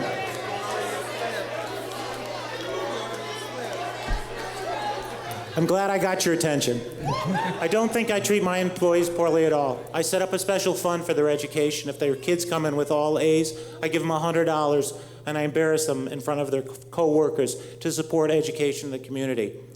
I think that $15 minimum wage is a great idea. However, it's a terrible idea for Chicago. I can take my jobs and I can go 2 miles into Bedford Park and pay them minimum wage. I can go 20 miles into Indiana and pay them $7.25 an hour. What this will do is this will make the jobs in Chicago non-competitive, and the jobs will move, and more people will be unemployed in the city of Chicago. Then, I propose to you one other thing. Now, as a small business owner, I am competing against the world, and I mean literally the world. Everyone in this room has something from China. Every single person, and they pay poor wages in China. Well, you might be the only person, but everybody else does. We are in a global economy. We are competing against China, Indiana, Wisconsin. It is really tough for me to pay more. I treat people like they're gold. But if you do this, you're going to cost more people to leave the city of Chicago, and you're going to have less jobs for the city of Chicago, and there's going to be... I'm sorry, I've been very patient listening to everybody else talk. I'm sorry I'm the dissenting voice, but the reality is, how do I pay for this minimum wage increase? I'm not McDonald's. How do I pay for it? The only choice that I'll have to do is to move, and to move the jobs from Chicago. So I ask you, please, consider another alternative. Lower property taxes, lower other taxes, do something, but not get minimum wage jobs out of the city of Chicago. Thank you. It took a lot of guts to stand up here. Thank you. Thank you. Thank you for doing that. I got Dion Martin and Shanice Reynolds. Dion Martin and Shanice Reynolds. Shanice, are you here? Hi, my name is Dion Martin. I'm a home care worker, and I started out at $5 an hour. Now I am at $10.60. That is not enough for me because I got to pay rent, light, and gas, and my cell phone. And I got to turn around and pay for my medicine. I had asthma, bronchitis, and seizures. I got to pay for medicine. Medicare is not paying it all for me. So I need that $15. My rent just went up. I need the $15 just to make it for me. I'm not just talking for the home care makers. I'm a disability person too. I started working through Doors. Doors is helping people to get jobs for disability. They're not making $5 or $6. That's all they giving them is $5 or $6 an hour. I'm talking for the disability people. My sister is a disability person. She's not making that much. She works for the Thompson Center. She does janitor work. Just because she's a disability person, she's not bringing home the amount that she needs to pay her bill. Her rent is high. She got light. She got gas. I got light. I got gas. What is it? Well, we got to sit back and take y'all shoes and put it on our feet. Y'all need to see what we go through. I live in a low-income building, but the money that I make, it goes towards the rent. I live in a building with roaches, rats. What y'all gonna do? Y'all living in big, pretty houses, driving in big, pretty cars. I'm not living like that. I gotta get on the bus every day. I gotta pay $100 for a bus card. Y'all just took the bus cards away from us and made it transit. Sometimes the transit don't even work. We could put money on a card and the thing will say non-violent. There's nothing on there. And we can show the bus driver, we just put money on there. It's gone. Y'all living large, I'm not. Please help me. And please help the disability people that's out here trying to find a job. I'm a homemaker. We ain't making no money. Please help us get our $15. Thank you very much. I called for Shanice Reynolds, but I don't see her. Shanice Reynolds, are you still here? Okay. Reverend Robert Moore and Antoine Huron.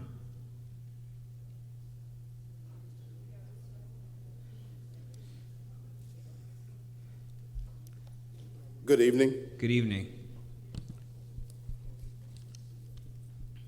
My name is Robert Moore, and I serve as president of United for Better Communities. Our work is working with ex-offenders and veterans in our community. And more often than not, they are not working at all. I'm also a veteran. I spent 7 years in the military. It is so sad that we leave this country and go to fight other countries and give our lives and die so the rich can get richer. They use our water, the rich, Walmarts, Sears, Pennies, all the big boys. They use your streets up and down the highways and the byways, wearing out the highway, getting super rich, and the poor is still begging. It's sad. It's really, really pathetic that we as people allow ourselves to get in this predicament. You're going to have to stand up and fight for yourself. These ladies and gentlemen here, fortunate, they have sipped to the top and been able to get theirs. And now they're so afraid of losing that, they are not going to speak for you. You need to go back to you need to make sure that you get on board with the organizations that's going to stand up. I lived overseas for several years. Do you know they would not tolerate this? It would be a work stoppage. Everybody stop working until they get what they want. In this country, we got it so screwed up. When the Danny Davises and the midget mayor comes in, you want to bow and cow down to them. Hell, they work for me. And that's what you need to understand. These people work for you. And you need to demand that they pay you $15 an hour. All the preachers going down, licking and lapping, you need to tell your preacher at your church while he downtown licking and lapping that you need $15 an hour. It is pathetic, pathetic. And you talk about the violence, it's all gain. You are being gained on every corner in this city, all over this country, but especially this city. You're being pimped right here in this city. It's a shame before God. Dr. King was very pathetic, and he made it very clear that my man cannot ride your back unless it's bent. It is time for poor people in this country to stand up and demand theirs. And if you don't, your children will continuously die in the streets of this city. Stand up, stand up and fight. Demand it, demand it.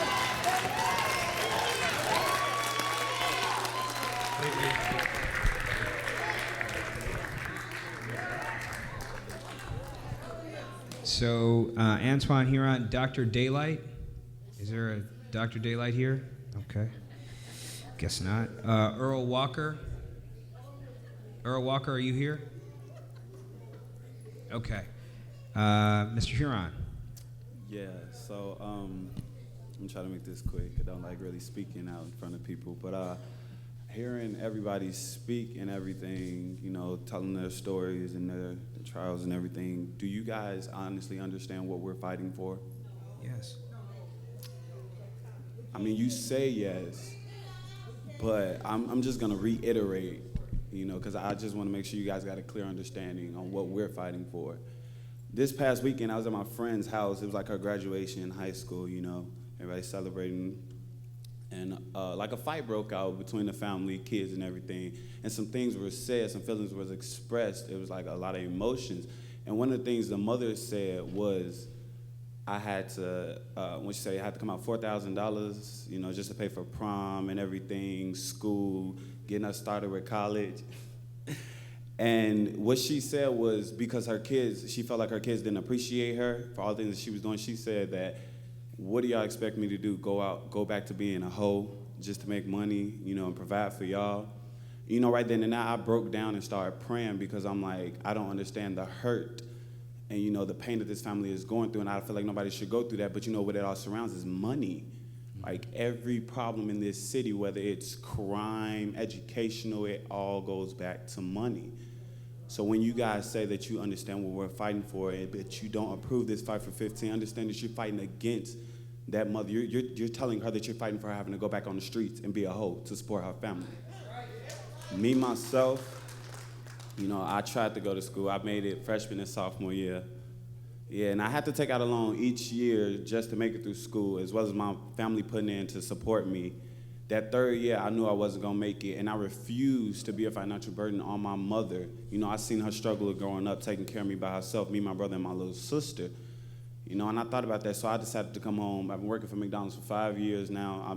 This summer, I decided to pick up another job because, like, that alone, she just lost her job, and I'm trying to, you know, help the family, provide, make sure they still going on. I don't want my brothers and sisters to ever go without anything. That's why I decided to go to school, so I can, you know, make a better pay for everything. McDonald's is paying me, what, $8.65 now?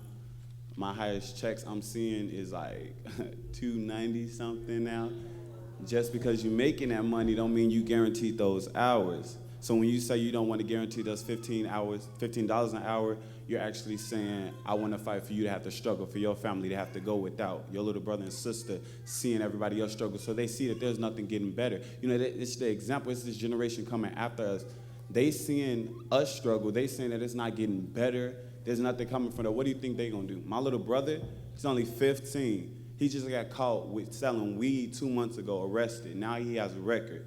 What is he gonna do with his life? He's gonna be stuck in the same situation I am without the opportunity to get a proper education. I'm trying to keep it together because it's really, like, thinking about this, what I know they could possibly go through is pissing me off. Like, seriously, do y'all know what we fighting for? Do y'all see what we out here for? And I'm trying not to cry, but like, really, I need y'all to hear us. Every person that came up here before me, they are struggling. It is nothing getting better. Y'all listening to us, y'all nodding y'all heads, but do y'all truly understand? Where did y'all come from? How was y'all brought up? Like, this is not what I want to see for the future, not just my brothers and sisters, but their friends, all these kids. Like, Chicago is really scaring me. Like, if it wasn't for my family, I would have left Chicago long ago. These kids coming up after us are really something. And Man, and it's money. It's all surrounded with money. Money this, we need that. Not necessarily wants, but needs, guys. We just need y'all to hear us out. Help us out. Give us that 15. Make the struggle less. Take that load off just a little bit. It's not going to solve it, but it'll help. It's a start, really. Honestly, man, the 15. I'm done. That's all I'm going to say. I just really hear us out. Thank you. Thank you.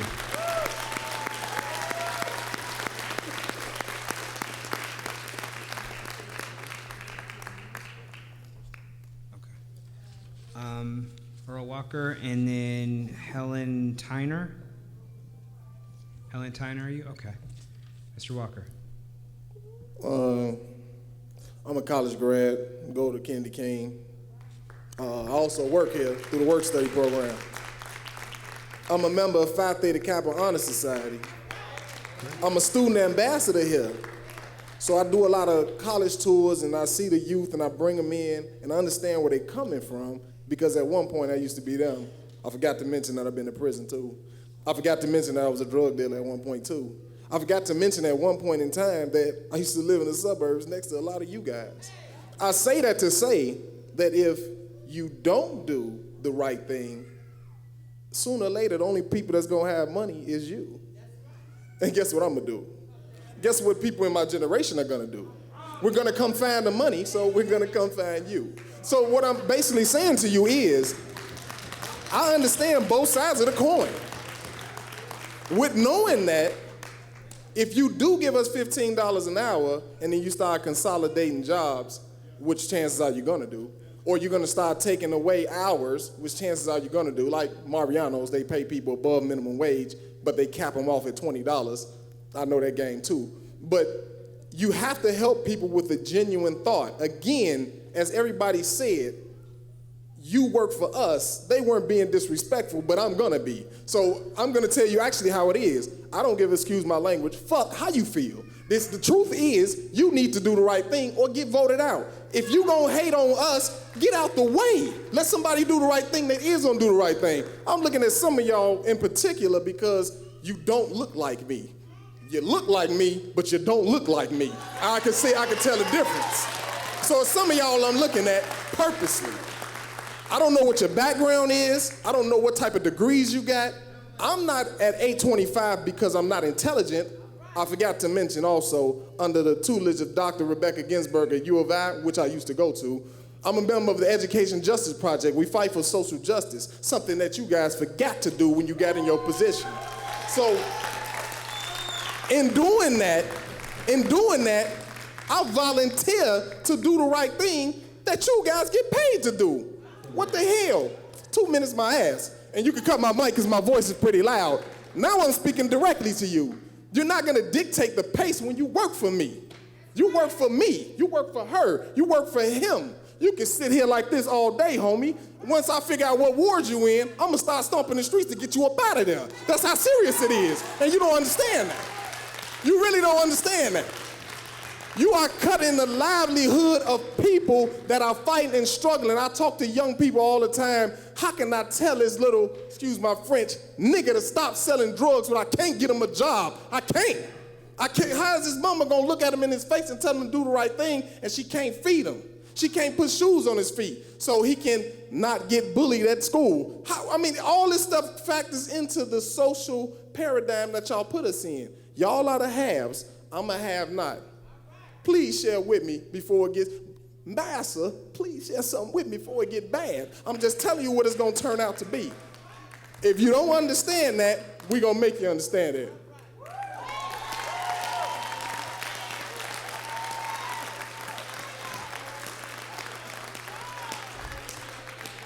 So there is, I'm sorry, your name is? Helen Tyner. Okay, I lost you a little bit earlier. And then Chris Gray, did you want to testify?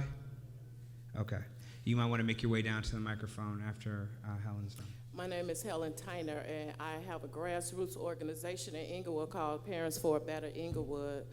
And I am here to support a living wage over a minimum wage. Some people in the audience, particularly the young man, talked about some things. For me, minimum wage led to prostitution. I worked an 8-hour-a-day job every day, and on Wednesday and Saturday, I went out and I made a choice to do that, but I had to take care of my daughters. I was a single parent with 2 daughters making $8 an hour, and my rent was $9.50 a month. I was not getting a link card. I did not get any supplement from the government. So I did what I had to do to take care of my 2 daughters. And minimum wage for me led to prostitution. I had to do that. I made a choice to do that. Did I want to do that? No, I didn't want to do that. I didn't want to go to bed with some men that I wasn't in love with, touching my body. I didn't want to do that. But I had to do that because I had to take care of my daughters. See, the minimum wage was not something taking care of myself or my daughters. So I'm here for a living wage and not a minimum wage. I live in the Inglewood area, and I see a lot of single mothers, and I see the men coming over to their house. So I know the degradation or the degradation that they go through because they have to do what they have to do to take care of their families. We shouldn't have to live like that as women, but we're gonna do what we have to do. You know, my daughters, and they didn't have, I did what I had to do just to provide the necessary things that they needed. It wasn't about their wants. I did that to provide just their needs. Clothing, food, shelter. That was it. I wasn't trying to buy the fancy gym shoes or the fancy clothes. I was just trying to pay the bills. So thank you, everyone, for showing up. And I am for a living wage and not a minimum wage. And also, one more thing to everyone that's sitting in this audience, know that 2015 is a big year. That's when we go and vote for aldermen, and we also vote for mayor then, okay? So we need to start unifying right now all over the city in all 50 automatic wards, okay? So that we can sit down and start dialoguing each different ward. Come over to my ward. I'm in the 17th. Come and help me pick a alderman over there. If you in the 4th ward, I'm gonna come over there with you. If whatever ward you in, west side, south side, east side, or north side, my name is Helen. My organization is Parents for a Better Inglewood. I'll be right here at the door. I have cards. Please come and join the fight, because then we want Parents for a Better Woodlawn, Parents for a Better whatever neighborhood you live in. Come, Auburn Gresham, come and join the fight. Thank you. Thank you. So Chris Gray, Frederick Collins. Is that me? Yeah, you're Chris Gray. Chris Gray? Yeah, sorry. Okay. So yeah, I was a fast food cook for 7 years. I'm not anymore. I went through state school. Now I'm in student debt. I worked at an employer that was a rib restaurant. There were 4 employees there. I never had more wages stolen from me in my life than that employer, the small business employer, robbed me blind in multiple weeks. I had to fight him over wage theft, lost wages, things like that. I'm also a member of Socialist Alternative. And I think I like the business owner who said, you know, this is you can't raise it to 15 because this is an international system, this global whatever. And I think what the fast food workers have done last month is they built international strikes, if I remember right, in 150 countries. So we get that already, and we're building an international movement, right? And that's what this is about. In Seattle, they have the highest minimum wage in the country. And I think what's happening here is we're going to win this with or without the politicians. That's what we learned in Seattle.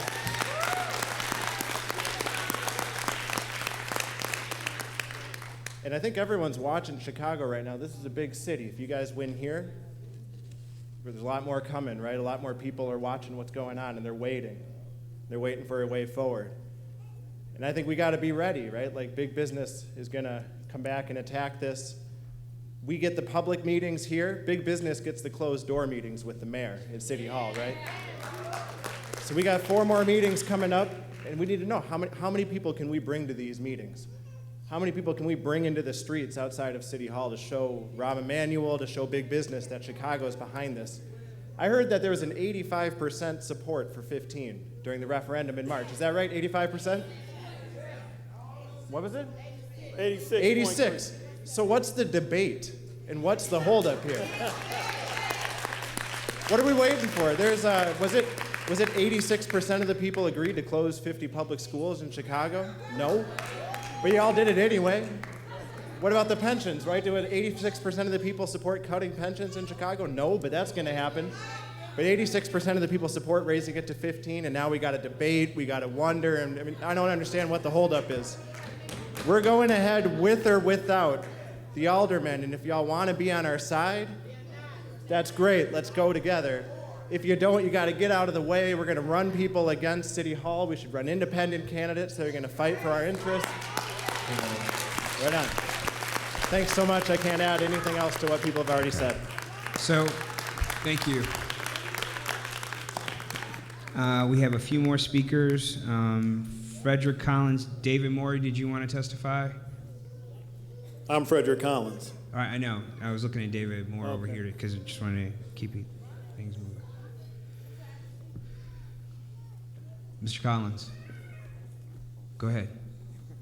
First of all, I want to say good evening and give an honor to God first. For if you put God before anything, it'll work out. And I just want to let you know, my name is not only Frederick Collins, but I'm a lifelong West Side Chicagoan, and I'm also your candidate for mayor. And we're going to change this. I don't agree with $15. It needs to be $16 an hour. And if you elect me as mayor, I'll do it within the first 60 days of election. That's how you get things done. It don't take all day. When they get hungry, they go and eat. Well, you hungry today, and I want to make sure you eat. If you come and stand with us at collinsforchicago.com, within 7 months, you'll get that $16 an hour. And not only that, we'll get rid of these red light cameras to take $100 out your pocket for no reason at all. The best way to show an employee who works for you that he's not doing his job is to fire him. So come February the 24th, 2015, let's start firing their ass. Let's get rid of them. The last great mayor we had looked just like me, and he stood with the people. We're going to do it again. Let's do it again, 2015. Collins for Chicago. So, Cynthia Lomax, are you still here? Cynthia Lomax? Okay, did you want to, you're next up? Okay, very good. And then Cedric Ferguson, did you testify? David Moore. Thank you so much to the panel. I appreciate you all being here, and with no disrespect to anyone up there. My name is David Moore, and I'm with Citizens for More, candidate for alderman in the 17th Ward. And I don't know all of you, but I know some of you, and one of the persons that I want to appeal to is Alderman Burnett, and not calling him out, but because he understands, I believe. Not that truly other ones don't, but I grew up in the projects of Chicago just like him. And I don't want people to think that certain people don't understand.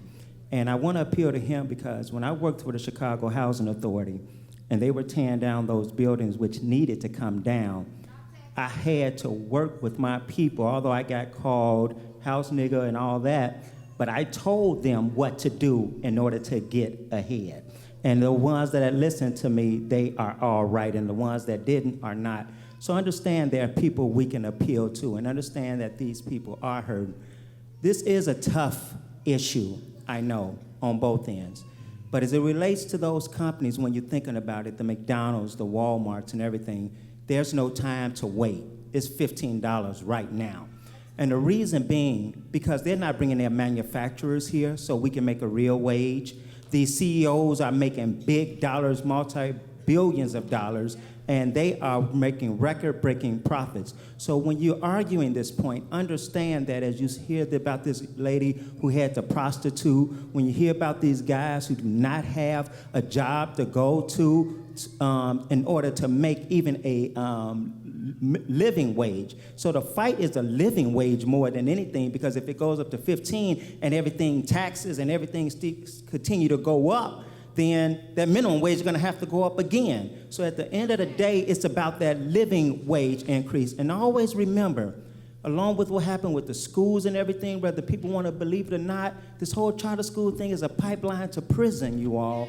And when our young men are in jail, you guys seen it, billions behind bars on CNN and everything else. These corporations are making money on it's new slavery. So the reality of it is they're making big money on our backs. So the people that are trying to at least survive and hold on to their communities, they need this right now, not over time. And they need it from these large corporations. But understand, as I'm talking with John Hardware out there, as I'm talking to other small businesses out there, it takes the small businesses that's going to stabilize our community. So we don't want to kill them. But I only can, and you're going to have other candidates who are running, they're not coming up because they want to slip and slide on positions. But the honest to God truth, I don't want to put John out of business. You understand? But these large corporations, it's right now $15 an hour. Thank you so much. Thank you, David. Miss Lomax, did you? Good evening, everybody. Good evening.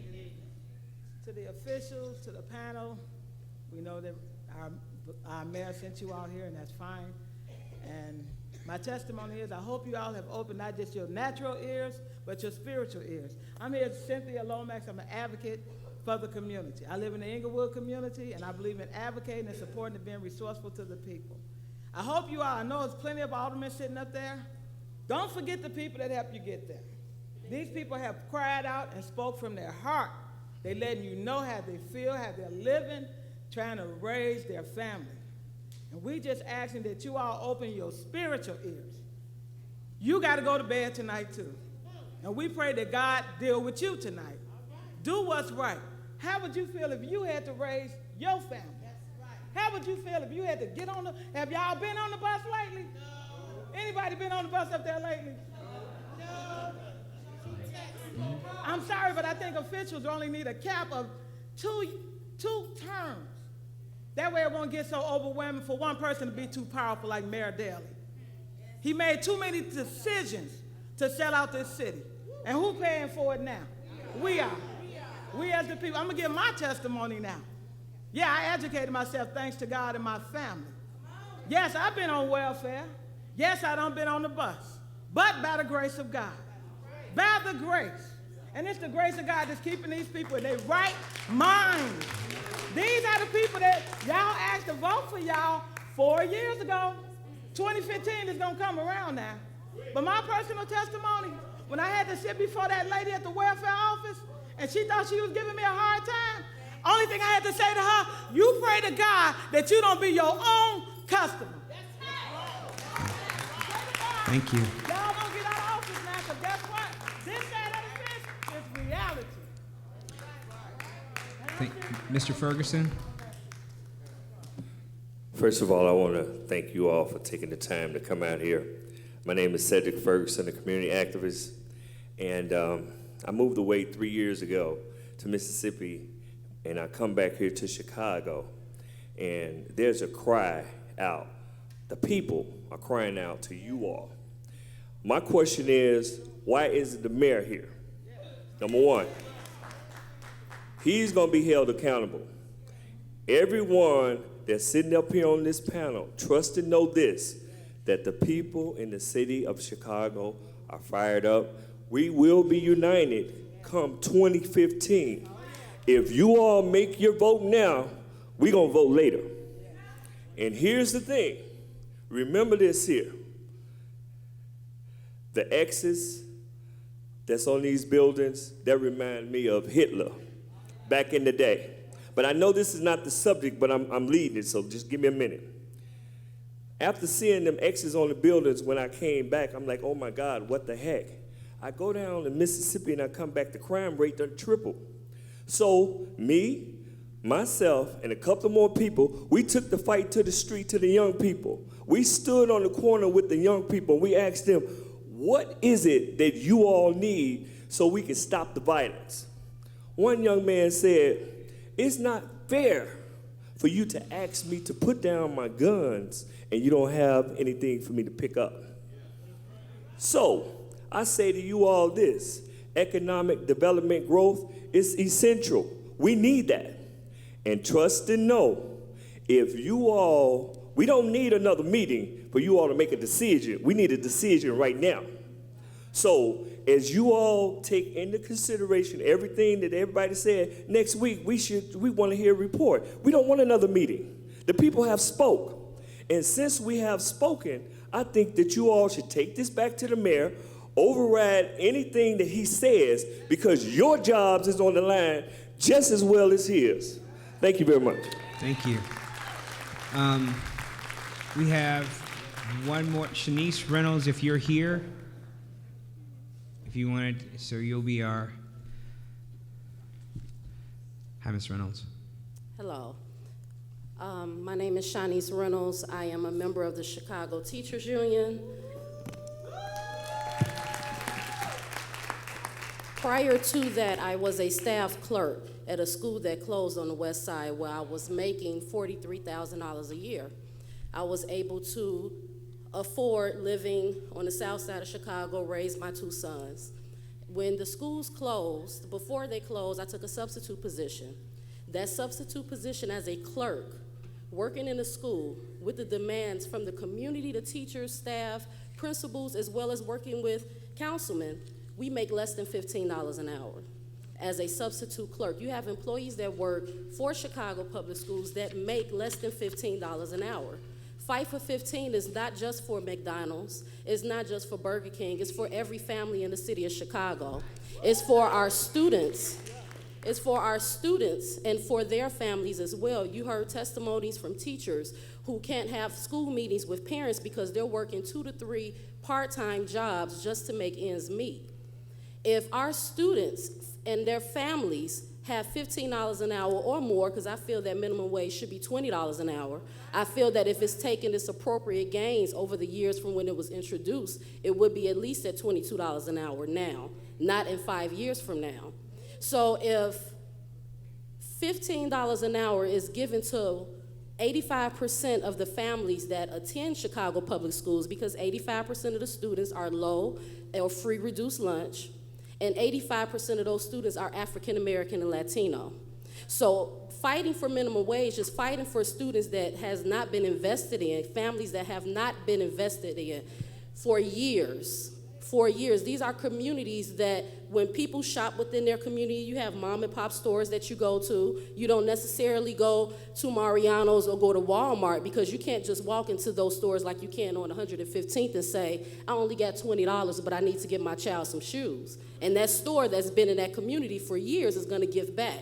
We can't walk into Walmart, we can't walk into McDonald's or some of these other places and say, we don't have enough money to feed our families or for shoes, can you help us? But these other corporations within the city will help you, and they will give you things. Those are the people who are giving back to our community, but yet we have an alderman and we have people who give TIF funds to corporations as of Walmart. Walmart has gotten the one on 111th, and I met with Alderman Bill, and his exact words were, I'm a money whore.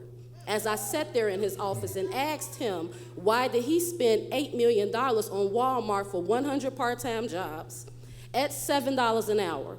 But they got $8 million in TIF funds while over there 5 public schools closed. 2 low-income families, African-American, Latino families. So to invest into those families, it might not just be the look that you're looking at McDonald's and Burger King. You're investing into other families as well, and that's my own family, where I give back to the community, where we work with students, we work in schools, and we buy students things because their families can't. A lot of our budget is for families who are low income, because that's what Chicago Public Schools service. 85% of the students are low income students or families that get reduced lunch. So to invest into a higher minimum wage would be invested into those students who you all have already failed by closing their schools, not allowing businesses to come into the community, and to give them a way to sustain and be able to give back into the community. Because when you give us something, we give back. We go and shop at the stores, we go and do all of those different things that we're able to do. We're able to get on CTA, although the fares are high. We're still investing in the city, but the city is not taking the time to invest in education, not taking the time to invest in our communities, and not taking the time to invest in the people that built this city. And that's what we're asking you as city councilmen, because it is election time. And we're gonna be coming in your wards, and we're gonna be coming to your doors and asking you for trauma centers on the south side. We're gonna be coming and asking no more school closings. We're gonna be coming and asking that people get elected school board, if you all stand with the elected school board, and stop having people appointed making decisions. And we're also gonna come in and fight for $15 an hour for our families and our communities. Thank you.